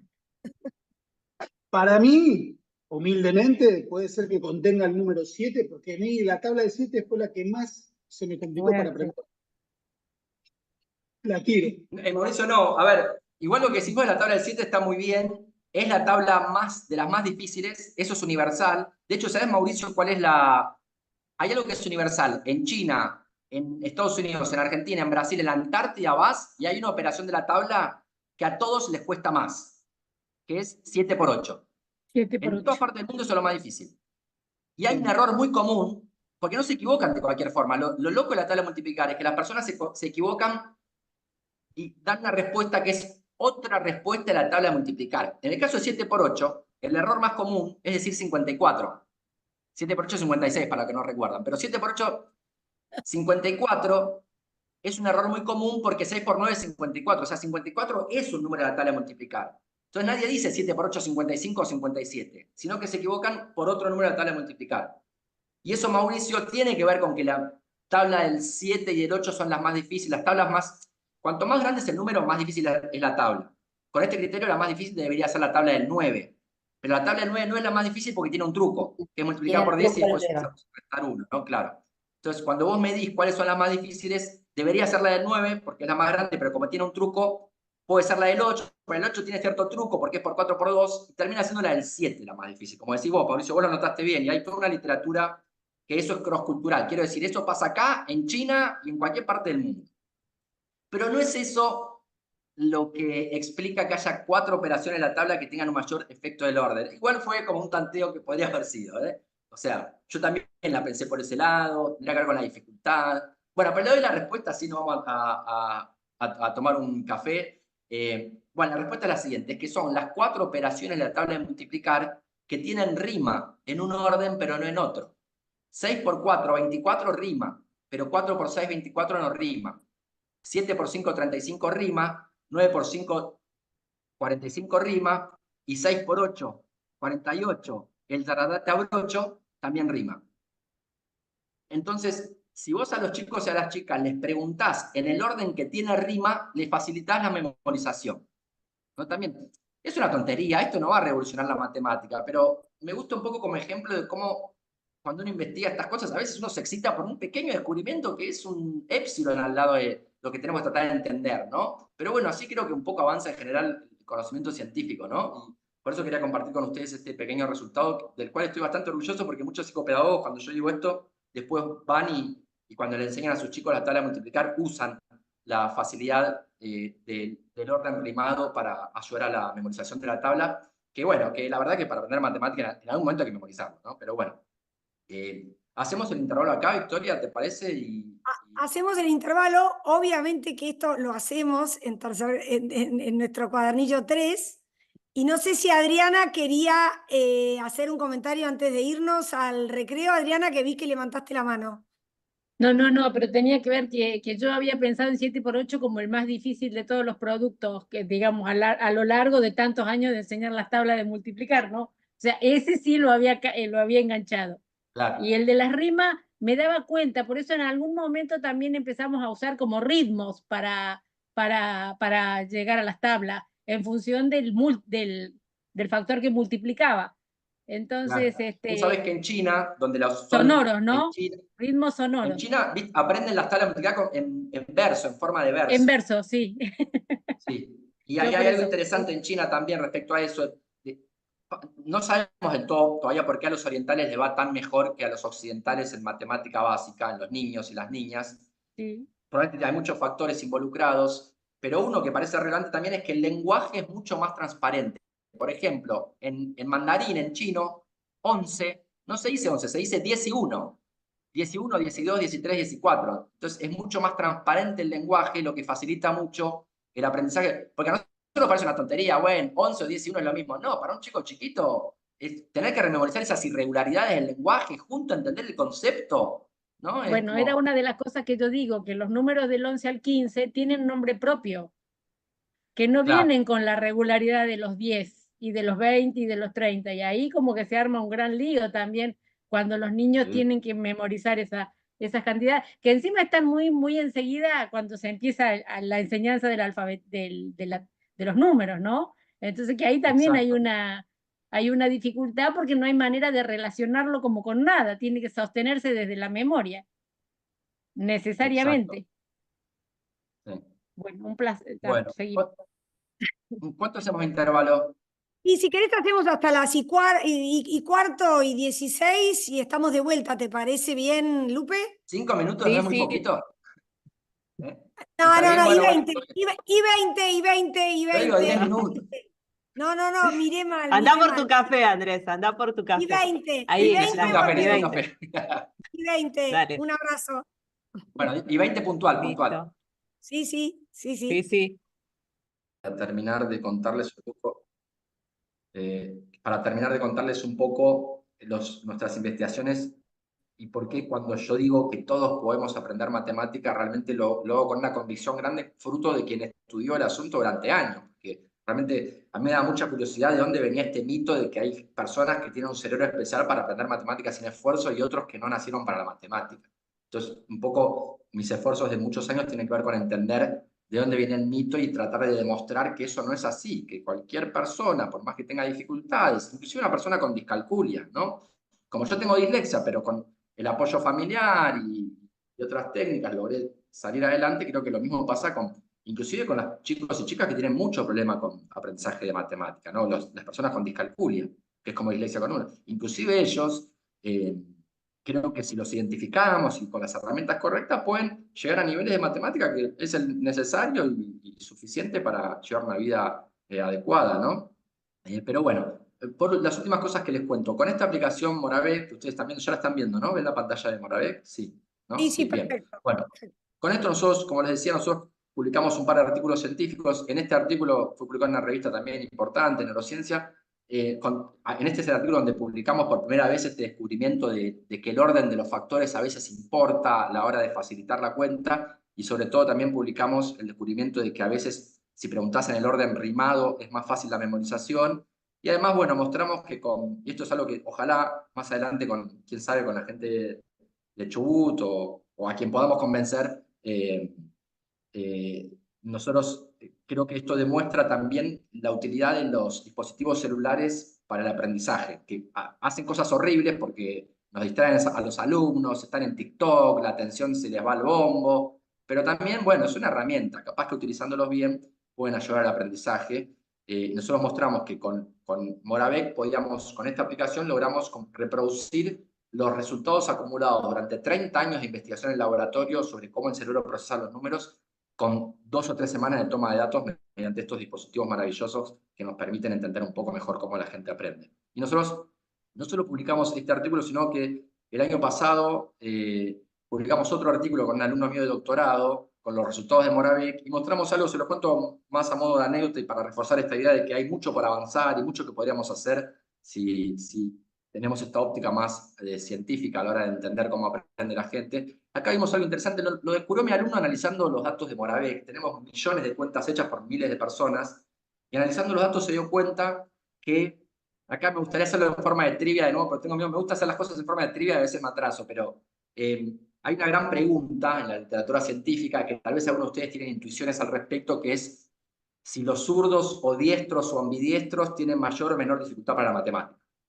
Inclusive en el deporte, para los profes de educación física, vieron que están ¿por qué Messi y Maradona eran zurdos? ¿Será casualidad o hay algo del zurdo que es una ventaja en el deporte? Hay todo un debate. Bueno, pero la cuestión, en matemática, ¿hay una diferencia entre zurdos y diestros en el aprendizaje? Y spoiler alert, no lo voy a hacer en forma de juego ahora, me gustaría charlarlo con ustedes en algún otro momento, pero lo que vimos con los resultados de Moravec es que no hay diferencias entre zurdos y diestros, pero hay una diferencia con los ambidiestros. Los ambidiestros en promedio, pero con mucha variabilidad, no todos, pero en promedio, al parecer hacen las cuentas un poquito más lentamente. No entendemos bien de todo por qué. No solo que empiezan haciéndolas un poco más lentamente, sino que en el entrenamiento la diferencia con zurdos y diestros parece aumentar. No entendemos del todo bien por qué. Recién acabamos de firmar un convenio con varias escuelas de la provincia de Buenos Aires y el Capital Federal, donde ellos nos están pasando datos sobre los alumnos. Porque a mí me interesa saber más allá de lo que me interesa saber en el fondo es si esta diferencia que vimos jugando con Moravec se ocurre también en la vida cotidiana, si los ambidiestros de repente son un grupo de riesgo de tener más dificultad en el aprendizaje de la matemática, cosa que los profes generalmente no tienen muy buena intuición sobre esto porque los ambidiestros son muy pocos, más o menos grosso modo, y esto es universal en todas partes del mundo, 10% de la población es zurda y 1% es ambidiestra. Entonces, muchas veces son muy pocos los ambidiestros y tus intuiciones de haber visto esos pocos casos pueden estar equivocadas. Entonces, a nosotros nos pareció un resultado interesante de investigar si realmente en las escuelas también es así. Y ahora hicimos un convenio, entonces las escuelas nos están diciendo las maestras, nos están pasando las listas anonimizadas de qué chicos son zurdos, son diestros, son ambidiestros y la nota en matemática. Y tengo resultados preliminares que parecen mostrar que hay algún efecto realmente, que puede ser que haya un efecto ahí, que por una razón que tiene que ver con algunas teorías sobre cómo se desarrolla el cerebro, puede ser que sea un factor de riesgo el ambidiestrismo en el aprendizaje de la matemática. Pero bueno, esto es un resultado preliminar, tómenlo con pinzas, pero simplemente a modo de contarles las cosas que venimos investigando. Y para terminar sobre nuestras investigaciones, antes de meterme con los 3 grandes conceptos de la neurociencia del aprendizaje, que son módulos cerebrales, plasticidad y reciclaje neuronal, déjenme contarles las últimas investigaciones que hicimos, que la pregunta que nos empezamos a hacer es si esto que observamos con Moravec en adultos, sobre todo esta capacidad de aprender mediante el celular, también se veía en niños. Entonces, con un grupo de diseñadores e investigadores, desarrollamos Mora hace unos años atrás, durante la pandemia, que es una aplicación en Android para que los chicos y las chicas de 6 a 8 años aprendan matemáticas jugando en el celular. Por supuesto, siempre digo, si le das el celular a un chico o una chica y le das a elegir qué jugar, no va a jugar a Mora. Este se llama Mora, este juego. Mora es una inteligencia artificial que tiene que conquistar la Vía Láctea, y para conquistar la Vía Láctea vos tenés que ayudarla a hacer cuentas. Y vas planeta por planeta conquistando cada planeta. Es una aplicación, ustedes ven muy linda, le hicieron una diseñadora súper linda, pero si das a elegir entre Mora y Among Us, o no sé, creo que Plantas vs Zombies, no sé a qué están jugando hoy en día, o TikTok, no van a elegir Mora. Pero siempre digo a los padres, bueno, negocia con tu hijo, decirle cuando te pida por enésima vez el celular, decir, ok, te lo doy, pero si jugás a esto. Y va a ser una negociación que te lo va a aceptar, ¿viste? Y entonces lo que vimos es que realmente los ayudó a los chicos a aprender matemática. Vimos cómo, ustedes ven mi cursor, ¿no? Acá. Sí, perfecto. Bien. Y vemos cómo a medida que van avanzando en los niveles, la performance de los chicos y chicas de 6 a 8 años jugando a Mora mejora y el tiempo de respuesta también se va haciendo cada vez más rápido. Entonces, como que es una evidencia. Todavía no lo hemos publicado esto en ningún lado, pero tenemos evidencia bastante contundente de que inclusive con un celular, jugando en casa, al tiempo y al ritmo que ellos quieran, podemos ayudar bastante en el aprendizaje. Pero bueno, esto es otra cosa que me voy a saltear un poco, todavía si quieren lo comentamos, que con Mora también podemos ver ciertos hitos en el aprendizaje. Nosotros a través de los tiempos de respuesta podemos darnos cuenta en qué momento el chico o la chica descubrió lo siguiente, que ustedes, tal vez por la experiencia enseñando matemáticas, saben que es así, que en un momento los chicos y las chicas se dan cuenta que cuando tienen que sumar 2 números, una estrategia posible es poner en una mano el mayor de los sumandos, poner 3 más 2. Dice, ¿cuál es el mayor? 3. Entonces pongo en los dedos 3 y después avanzo la cantidad de casilleros dada por el menor de los sumandos. Entonces un chico cuando descubre esta estrategia es, ¿cuánto es 3 más 2? Dice, a ver, 3. Pongo 3, ¿no? En mis dedos. Bien, 3 más 2, 3. Y ahora avanzo 2 casilleros porque 3 más 2. Dice, 3, 4, 5. Entonces, cuando empieza a avanzar así, el último número que dijo en voz alta es el resultado de la cuenta. Entonces, 5. Y bueno, hoy parece medio tonto, ¿no? Decir, obvio que es 5. Bueno, pero en ese momento de la vida es un descubrimiento. Wow, esto sirve, qué estrategia. Entonces, o pueden hacer, qué sé yo, 3 más 3, hacen 3. Después avanzan 4, 5, 6. 6. Bien. Entonces, es una estrategia que los chicos en un momento de la vida descubren y vos podés darte cuenta que lo descubrieron por cómo son los tiempos de respuesta. Porque empiezan a depender los tiempos de respuesta con la cantidad de pasos que tienen que dar y entonces el tiempo de respuesta es proporcional al menor de los sumandos. Pero bueno, nada, son ciertas cosas que me parece que son súper interesantes para entender cómo también lo digital ayuda no solo a que los chicos se entusiasmen más, sino además a que los investigadores entendamos mejor cuáles son los hitos importantes en el aprendizaje y en qué momento los chicos y las chicas empiezan a descubrir diferentes estrategias para hacer las cosas que tienen que hacer. Bueno, pero vamos ahora entonces, como les decía yo, esto era un poco a modo de mostrarles los trabajos que venimos haciendo nosotros, cómo investigamos en neurociencia el aprendizaje de la matemática y sobre todo tratar de terminar de convencerlos del todo de que no existe eso de yo no nací para la matemática, sino que con suficiente práctica y motivación creo que todos podemos llegar a los niveles satisfactorios que necesitamos que los chicos y las chicas tengan en la escuela primaria en relación a matemática. Lo que voy a contar ahora está muy basado en el libro Stanislas Dehaene, Cómo aprendemos, y este libro tiene como 2 grandes partes. Una primera parte que es en la que me voy a basar hoy, que cuenta un poco cómo aprende el cerebro, qué le pasa al cerebro cuando aprendemos, y ahí es que es fundamental estos tres conceptos: módulos cerebrales, plasticidad y reciclaje neuronal. Y son los tres conceptos que quiero desarrollar ahora. En la segunda mitad del libro dice, bueno, dado que esto pasa con el cerebro cuando aprendemos, ¿qué podemos decir sobre cómo optimizar el aprendizaje? Y él llama eso los 4 pilares del aprendizaje. Y los 4 pilares son atención, hay que prestar atención; motivación, hay que estar motivado; feedback, hay que recibir un feedback permanente para ver si me equivoqué o no; y consolidación, consolidar mediante la repetición el conocimiento, ¿no? Pero eso es la segunda parte del libro, la de los pilares del aprendizaje, dado lo que aprendimos en la primera parte del libro, que son estos conceptos, que son los 3 conceptos fundamentales del aprendizaje en general, no solo de matemática, que es el aprendizaje, es módulos cerebrales, plasticidad y reciclaje neuronal, que es un poco lo que quiero empezar a transmitir hoy y terminar mañana, ¿sí? Entonces vamos a ver un poco estos 3 conceptos. El primer concepto es el de módulo cerebral. Un módulo cerebral tiene que ver con un concepto que es el opuesto a uno que durante, diría yo, cuando uno estudia la historia de la psicología, sobre todo la psicología del siglo XX, era el concepto predominante, diría yo, en la psicología del siglo XX, que era el concepto que hoy en día llamamos el concepto de la tabla rasa. Como se creía que nuestro cerebro era algo así como una esponja homogénea, capaz de aprender por igual más o menos cualquier cosa. Y hoy en día sabemos que no es así, que nuestro cerebro ya desde nacimiento está fuertemente estructurado y preparado por la evolución, entre comillas, preparado por la evolución, que se entienda, pero preparado por la evolución para aprender ciertas cosas específicas. ¿Qué cosas aprende el cerebro humano en condiciones típicas de desarrollo, inclusive siendo una educación formal? Aprende, por ejemplo, a hablar, no lectura y escritura, para eso necesito una educación formal, pero Ana les explicó bien. La lectura, el lenguaje hablado sí lo adquiero en condiciones típicas de desarrollo, inclusive en contextos de mucha vulnerabilidad y sin una educación formal. Tanto es un instinto el lenguaje, hay un libro maravilloso de Steven Pinker que se llama El instinto del lenguaje, que hay estudios en chicos en condiciones de mucha vulnerabilidad, chicos sordomudos, que como no tienen acceso a un lenguaje de señas, porque crecen en condiciones de mucha vulnerabilidad, sin embargo, entre ellos inventan un lenguaje con gramática, sintáctica y toda la complejidad de nuestro lenguaje hablado. No tanto es un instinto, tanto es algo que nos sale de adentro como miembro de la especie humana, que ocurre eso.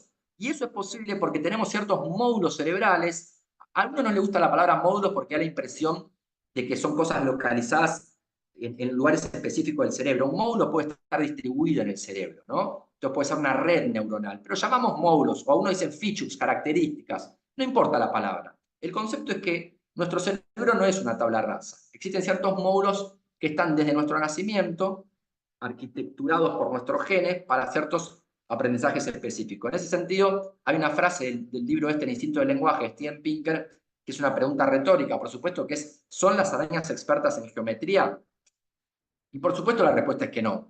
Acá la comparación que hace Pinker en su libro y que a mí me gusta mucho es la de que, así como una araña teje telas de araña sin saber nada de geometría, un chico o una chica, cuando empiezan a hablar a los 4, 5, 6 años, a la edad que sea, y lo hace bien, está haciendo algo que es casi un milagro de la computación. Ningún robot hoy en día puede hablar mal a un chico o una chica a esa edad, ni metiendo millones y millones de dólares tratando de hacerlo.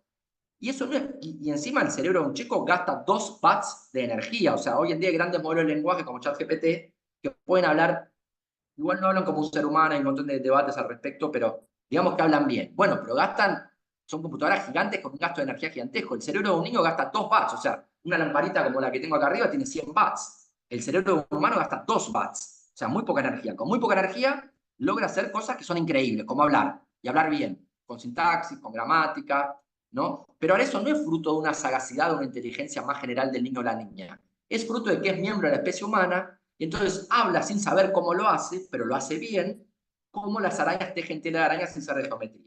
Un niño habla bien sin saber sobre sintáctica, gramática o morfología de las palabras porque es miembro de la especie humana e instintivamente va adquiriendo en un desarrollo típico con sus pares y con su familia, va adquiriendo el lenguaje hablado. Y hay módulos para un montón de otras cosas. Volvemos, por ejemplo, yo les dije, hay para procesamiento visual, procesamiento de sonidos, detección de peligros, miedo, lenguaje, que mencioné recién, números. Ahora vamos a ver estos. Vamos a focalizarnos en lenguaje y números. Pero también en el primero, procesamiento visual. Es Es importante el procesamiento visual en esto que yo les mencioné, de que nuestro cerebro está muy preparado para procesar imágenes visuales, porque es algo en el cual nos apalancamos mucho el aprendizaje de la matemática, lo visual.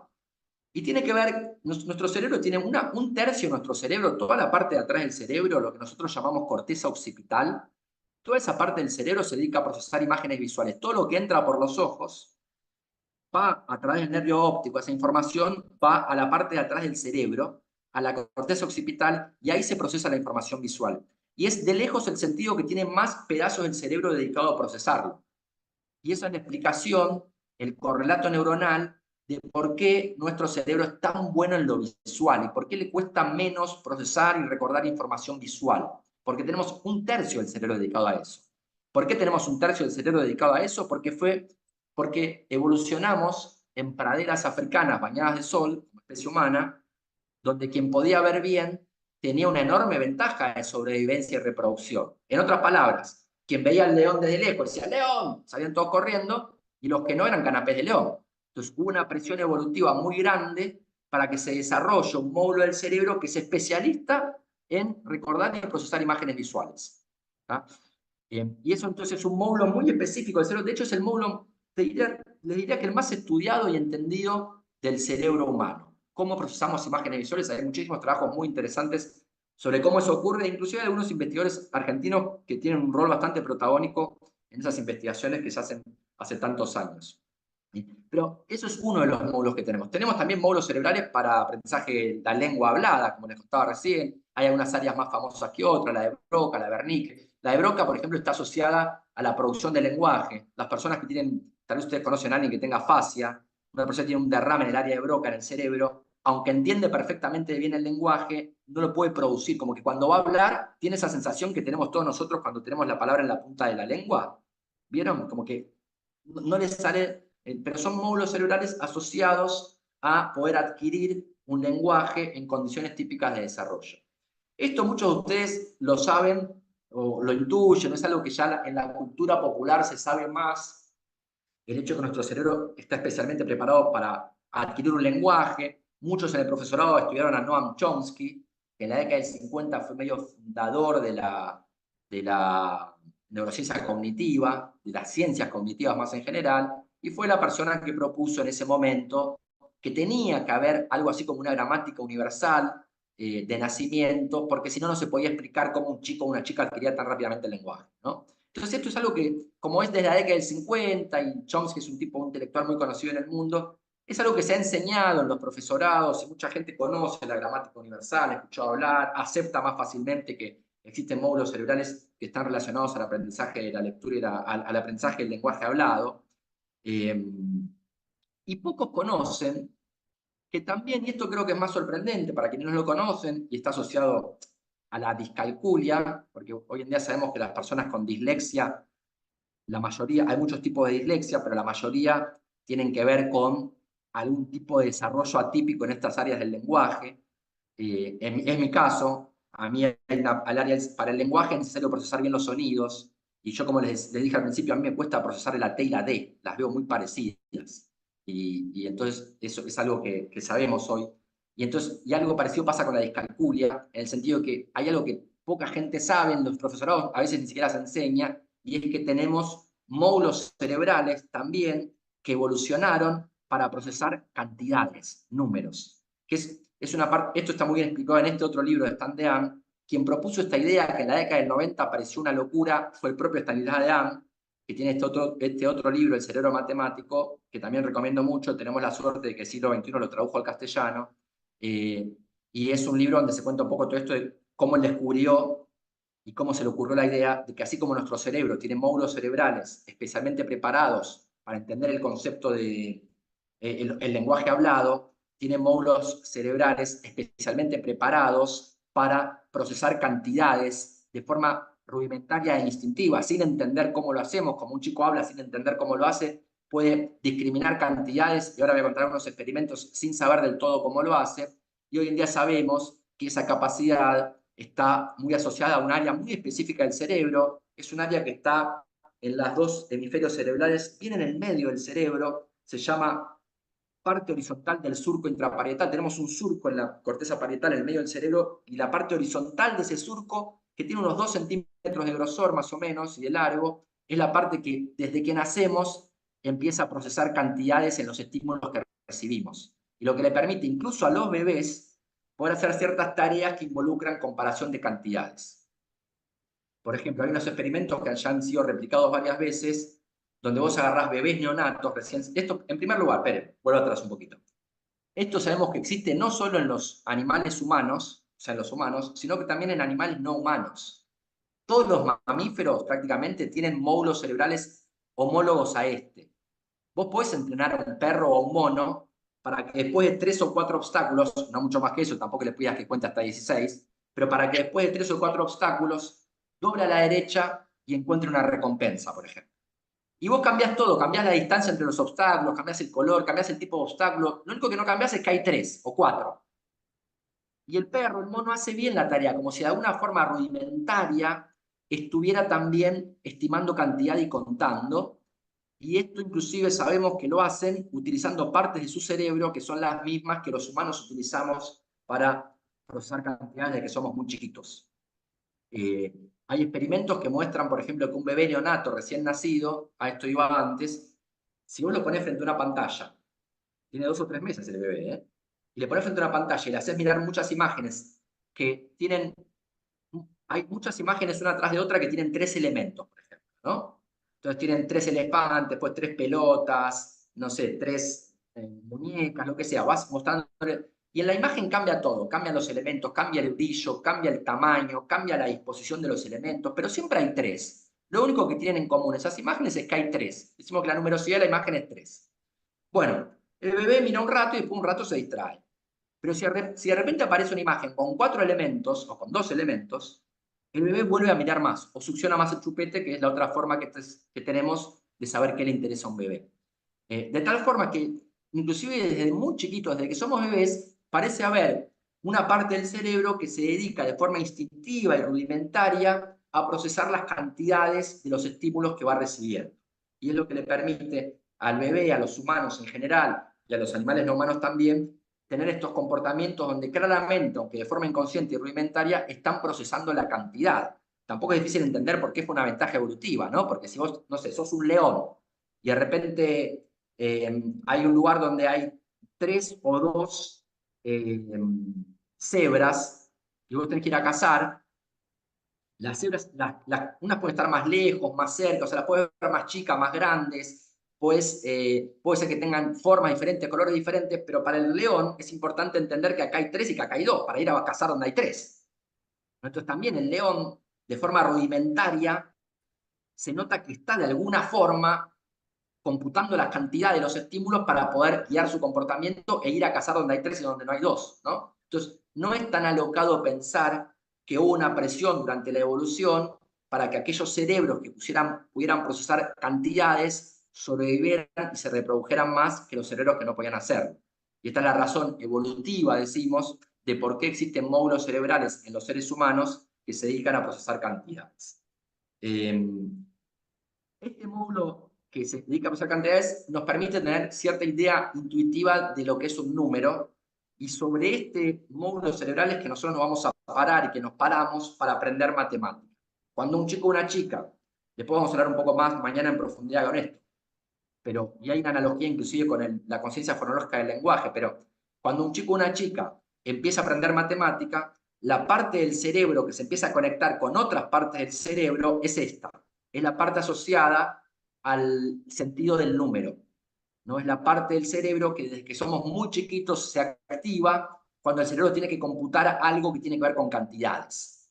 ¿Tá? Pero me parece que por hoy voy a dejar por acá para que tengamos unos minutitos, si te parece, Victoria, no sé, Adriana, Victoria, ¿qué les parece si dejo por acá por hoy, charlamos un rato y seguimos mañana, o no sé, como a ustedes les parezca? Dale, dale. Sí, sí, Andrés, por ahí alguien quiere abrir el micrófono, hacer una pregunta, me parece buena idea.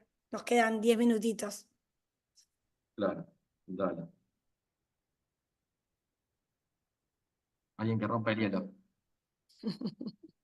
No, yo simplemente una anécdota que justo mi madre, yo tengo mi madre de 90, y bueno, fue evolucionando a esta afasia que vos explicabas, y es exactamente, o sea, lo explicaste y yo lo vivo con mi mamá permanentemente, o sea, todo el tiempo, ¿no? Y la desesperación, ¿no? Y quiere decir, no sé, tenedor y dice rastrillo y ella misma se inhibe y bueno, en los últimos 2 años cada día habla menos, que no sabe la tristeza que nos da, porque claro, no se anima a hablar porque no puede acertar con la palabra que quiere decir. Entonces cada minuto que pasa habla menos. Y a ¿Y escribir veces, sí le sale mejor? ¿Y si lo no, escribe, porque se no, volvió tiene mucha rigidez.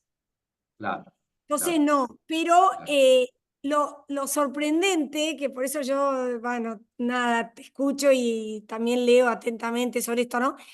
A veces puede decir como una frase, como en el medio de una conversación, como si fuera que la tiene de memoria o algo de la memoria la trae, me hace acordar, y dejo a preguntas, a esos cuantos alumnos que tenemos y hemos tenido, ¿no? Como con esa matriz escolarizada, que saben qué decir como para que a vos que te quedes tranquilo de que parece que saben, ¿viste? Y dicen como una frase como que pega con lo que... Y listo, pero nada, Tengo una vos... anécdota con eso. Tengo una anécdota y Sí. después un comentario con lo que dijiste. La anécdota es que mi sobrinito una vez dijo no sé qué cosa, murciégalo. Entonces yo le digo, usted murciégalo. Entonces le digo, me río y le digo, ¿cómo se dice? Y me dice, gracias. Porque él aprendió, cuando le decís cómo se dice, que decir gracias, ¿viste? No entiende, pero él lo dice. Como que los chicos aprenden qué hay que decir y lo dicen, aunque no entienden, pero lo dicen. Lógico, Eh, lógico, y tremendo. no, el otro comentario que te quería hacer es que a mí ese tema, el fenómeno, es un fenómeno estudiado en la literatura científica que se llama the tip of the tongue, como la punta de la lengua. Y es un fenómeno fascinante. Cognitivamente, si te pones a pensar, es re loco, porque vos sabés que sabés, pero no sabés. Es loco, ¿no? Por eso decir, lo tengo en la punta de la lengua, porque sabés que sabés, pero, no, pero en el fondo no lo estás pudiendo decir.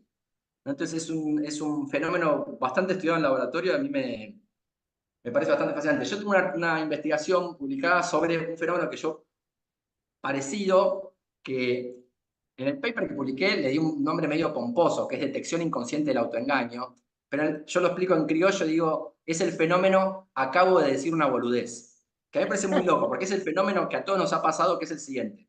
Sí, A veces estás hablando, hablas, y de repente decís algo, y te das cuenta al microsegundo que lo dijiste, te das cuenta que dijiste una boludez.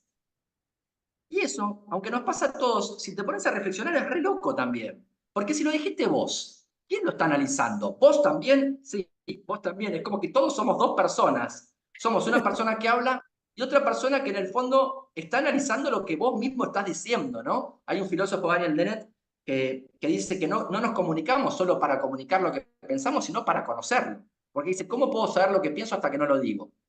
¿No?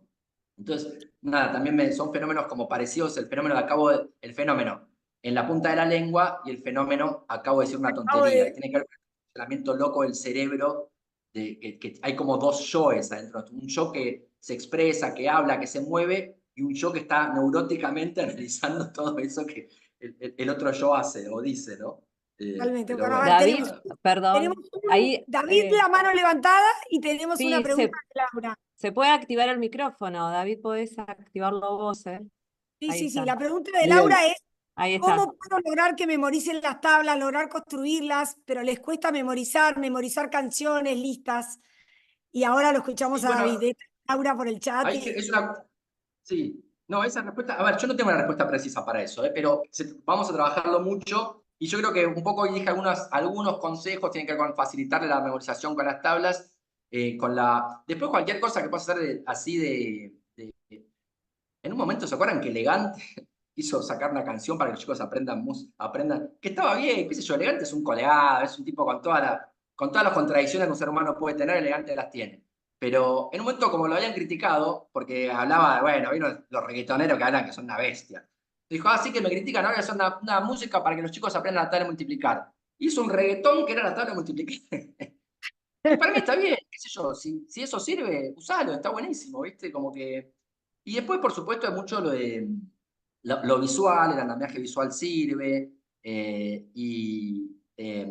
lo de enseñar las estrategias. Por ejemplo, no sé, hacer la tabla del 8 es más fácil si te das cuenta que multiplicar por 8 es multiplicar por 4 y después por 2, ¿no? Entonces, ese tipo de cosas creo que también sirven, pero también creo que no hay una respuesta única, que es como que tiene que ser un aprendizaje multimodal, como siempre, visual, auditivo, con rima, como cuanto desde más lados ataques, más fácilmente van a memorizar. Yo a mis alumnos, yo mi experiencia docente es universitaria y es bastante, y hoy di 4 horas de clase.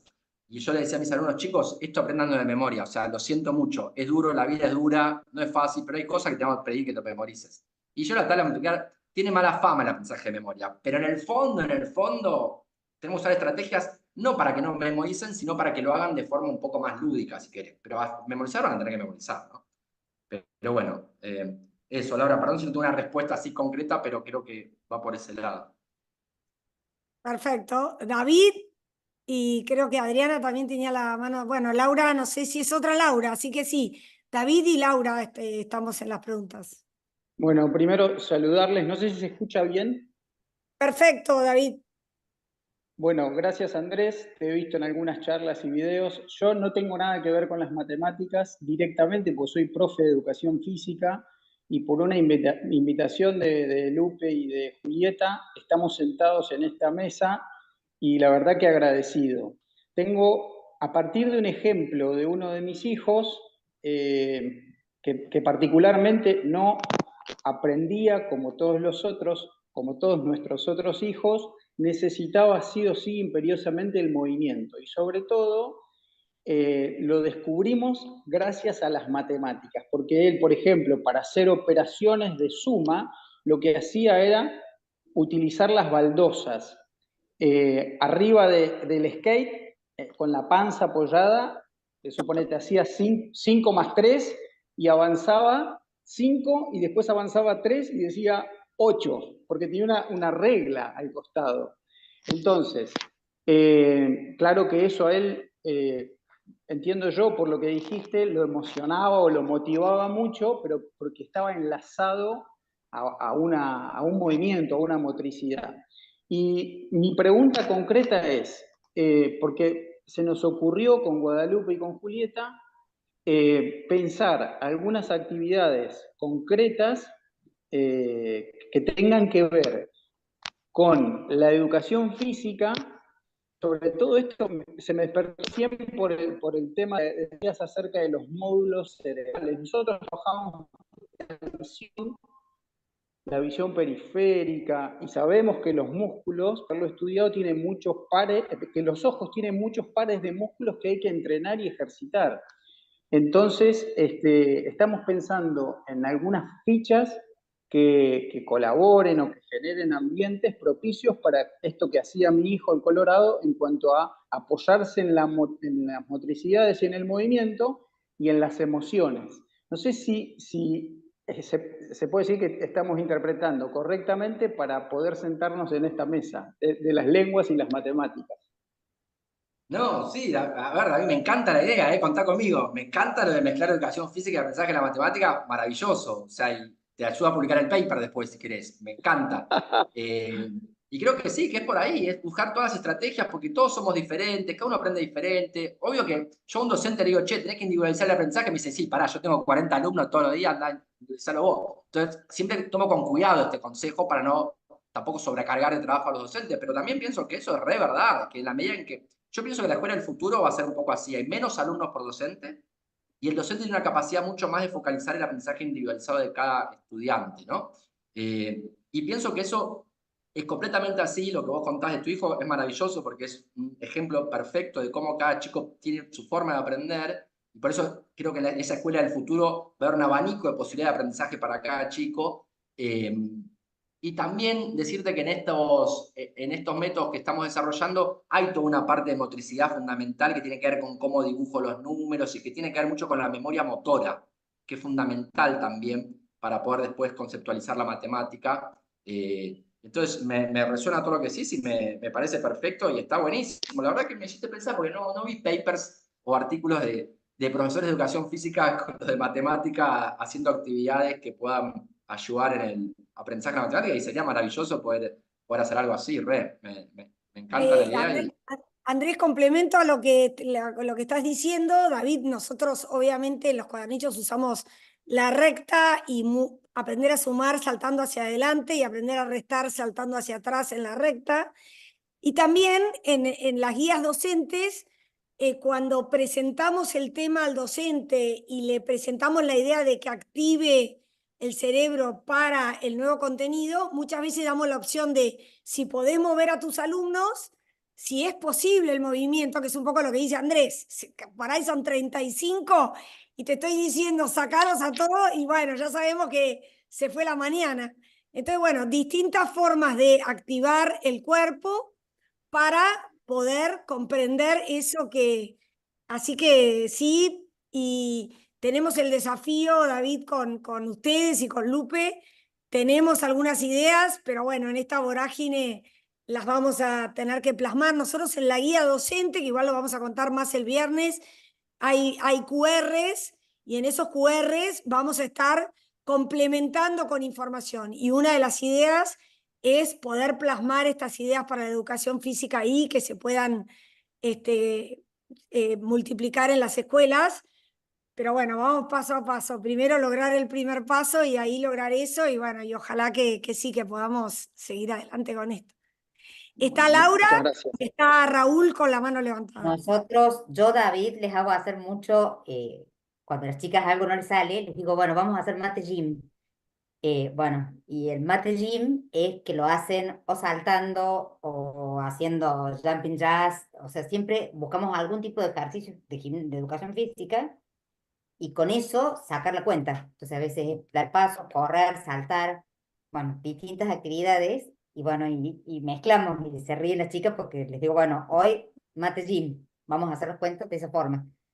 O sea que es requete válido cuando, sobre todo en primer año, o sea, yo en secundaria, sobre todo en primer año, es como que se reentusiasman con poder hacer las cuentas de esa forma.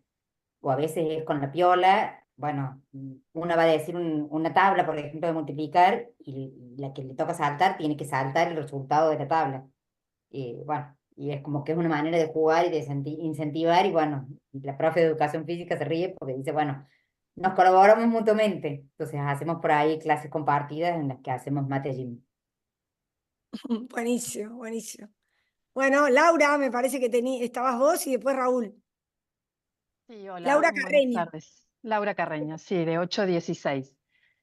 Bueno, buenas tardes a todos, primero. Y segundo, quería preguntar si va a haber en algún momento algo específico para aulas inclusivas, estudiantes con discapacidad y la enseñanza de las matemáticas. Porque, bueno, en nuestras aulas claramente contamos con estudiantes con distintas discapacidades. Hoy Andrés habló un poquito acerca bueno, de los chicos que tienen ceguera, pero bueno, tenemos otras discapacidades también. Entonces quería consultar eso, que me parece que también es interesante.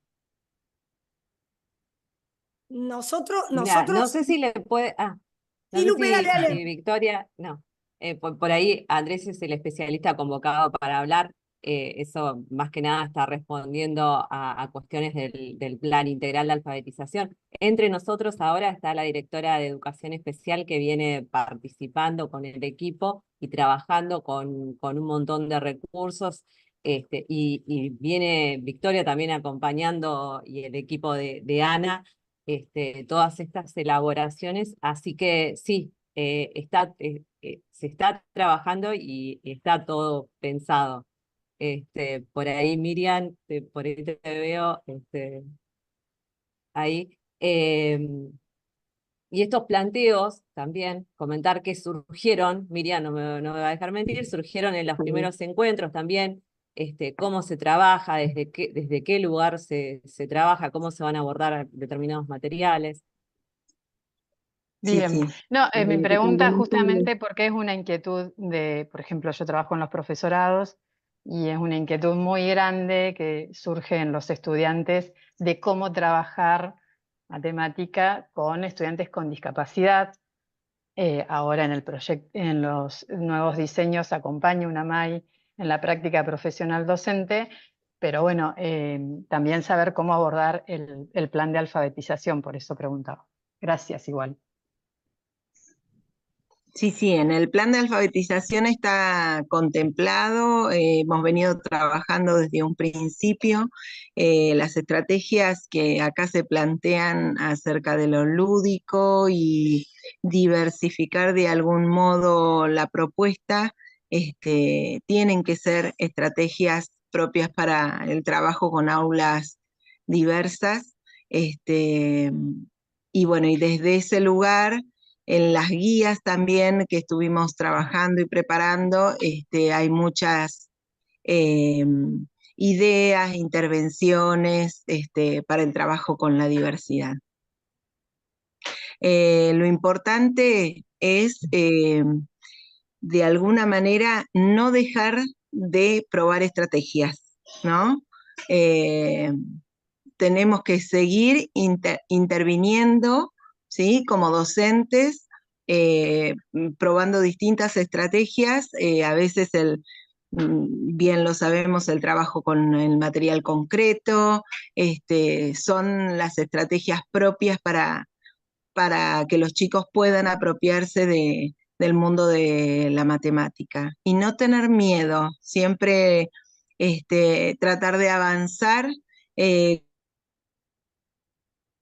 con todo el grupo y sí después buscando las estrategias individuales con las que podamos llegar a cada uno de los chicos. Ahí en los chicos con cuestiones de discapacidad, los recursos, los soportes visuales funcionan fantásticos. Son importantísimos en los procesos de adquisición. Yo fui profe de enseñanza de la matemática en el profesorado de educación especial y en las prácticas se notaba que el recurso funcionaba y mucho. Tal cual, Adriana, y habiendo trabajado como maestra integradora de personas con discapacidad, pienso lo mismo. Me parece que lo progresivo y lo visual y el trabajo con material concreto que estamos proponiendo, siempre y cuando se respete el ritmo de cada alumno, está muy asociado al aprendizaje de la matemática. Así que esperemos que pueda también sumar. La recta numérica y la banda numérica también los ayuda un montón cuando hay discapacidad, o por lo menos en mi experiencia en secundaria, me ha ayudado un montón para alumnos con discapacidad que puedan sumar, restar, multiplicar haciendo sumas sucesivas y demás en la recta numérica, por ejemplo. Y bueno, es como que he tenido muy En buenos los más resultados. chiquitos, los juegos con recorridos, por ejemplo, esto de avanzar y retroceder, primero en el piso y después en un tablero, llevando un poquito el proceso de abstracción, también funciona fantástico. Ayudan, colaboran, suman. Buenísimo. Bueno, Interesante, Raúl, me encanta escucharlas, está buenísimo lo que están diciendo. Raúl y después Mabel. Y ya estamos tarde, así que vamos cerrando, pero seguimos mañana, no se preocupen. Pero dale, Raúl. Sí, a mí me quedó una duda. Referente a lo que habías dicho, si tenías una explicación de la diferencia que hay. Habías mencionado que las evaluaciones de aprender vos las estuviste examinando y que había una diferencia entre los resultados en términos de género. Quería ver cuál era tu idea de por qué sucedía eso. O sea, si tenías algún tipo de... Sí, no, la verdad que no sé, a mí me llamó la atención. Yo lo que hice cuando Victoria me contactó y me hizo esta propuesta, yo dije, sí, por supuesto, a mí, por ahí que estoy re entusiasmado, la verdad que me encanta poder colaborar con esto y ojalá podamos hacer algo copado, importante que impacte la vida de las personas, pero lo primero que hice fue, yo justo había estado leyendo sobre las pruebas a aprender por otros trabajos que estoy haciendo, y bueno, como yo programo y trabajo en ciencia y nada, no me costó nada, me bajé los datos y empecé a analizarlos. Y entonces fui a chequear a ver qué estaba pasando con Chubut.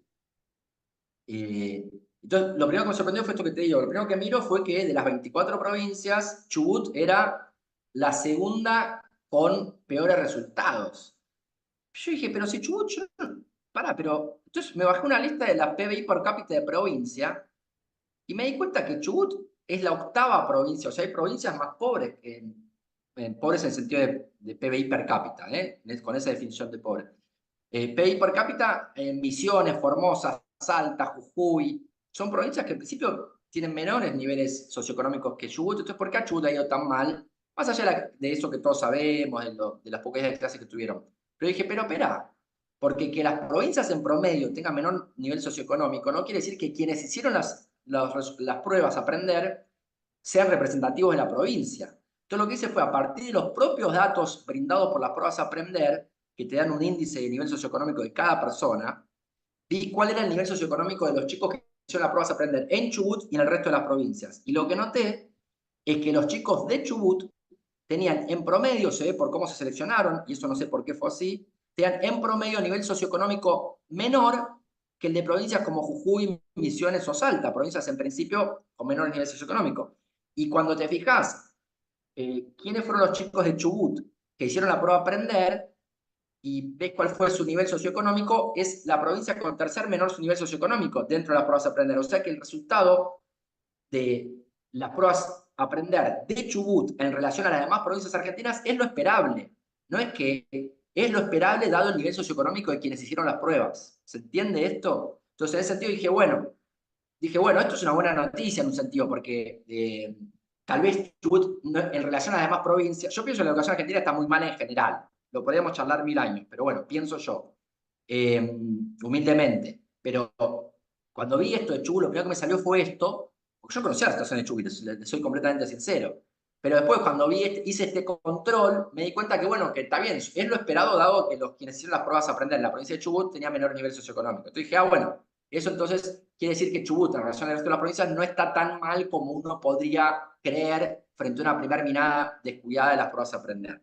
Pero lo segundo que hice fue porque yo no estaba trabajando, pero tengo contacto con gente y charlo mucho con ellos de Argentinos por la Educación, y ellos habían sacado un informe sobre diferencias de género.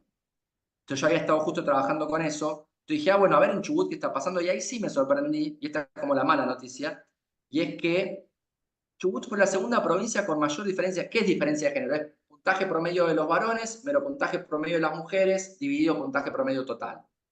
Esa diferencia en Chubut es la segunda mayor provincia con mayor diferencia de género. Se los comenté un poco, no me acuerdo bien en qué contexto, porque se los comenté, pero la verdad que, Raúl, no estoy del todo seguro por qué pasa eso. Yo creo que ustedes están inclusive en una posición mucho mejor que la mía para tratar de entenderlo. No sé si será algo... No, sí, principalmente porque nosotros estuvimos analizando los datos de la evaluación de aprender y como que ese dato nos pasó desapercibido. Por eso cuando vos lo mencionaste, también fue algo para tener en cuenta. No, Raúl, genial.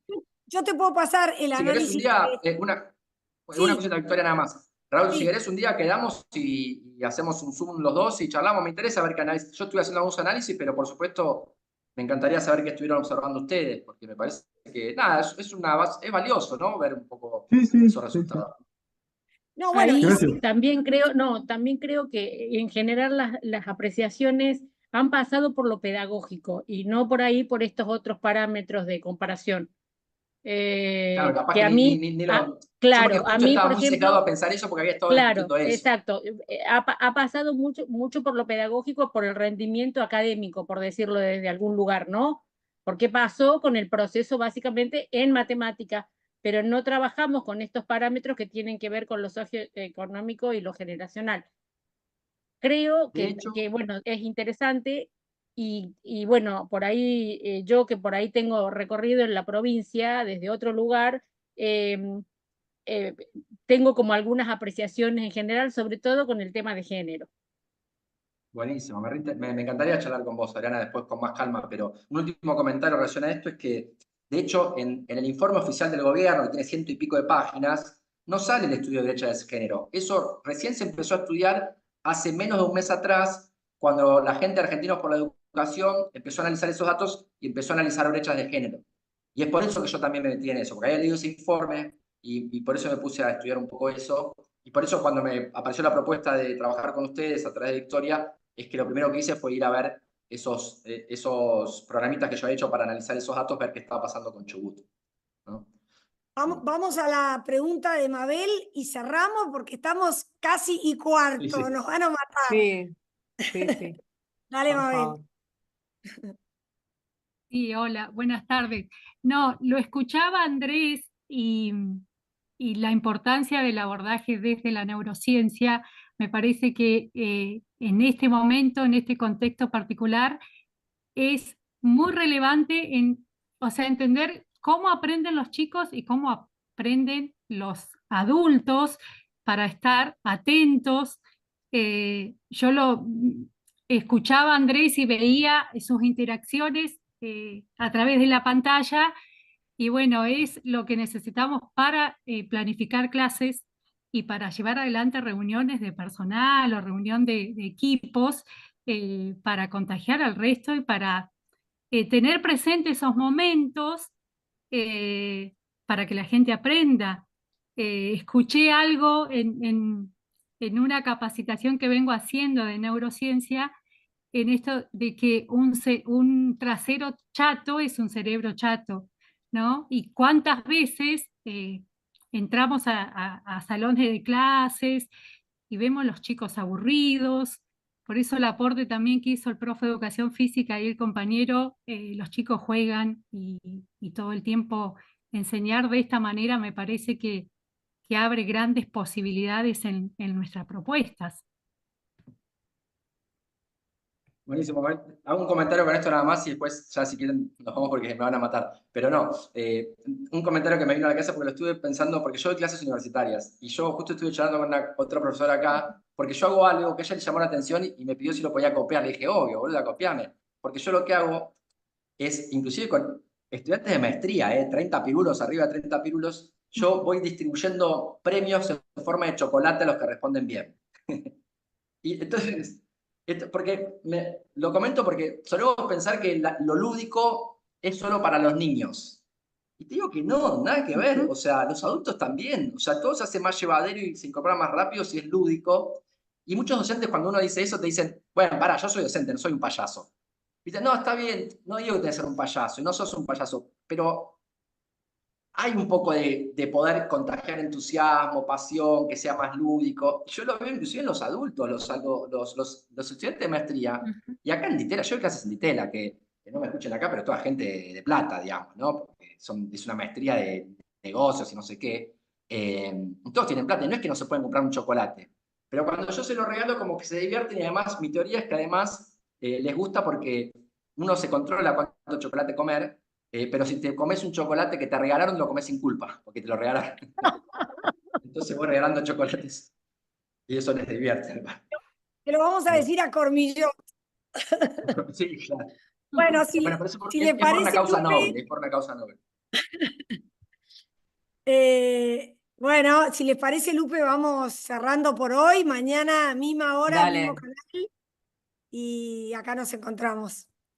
Gracias, Andrés, gracias por tu aporte. Nos Sin vemos, gente, chocolates gracias esta a vez, ustedes. pero bueno.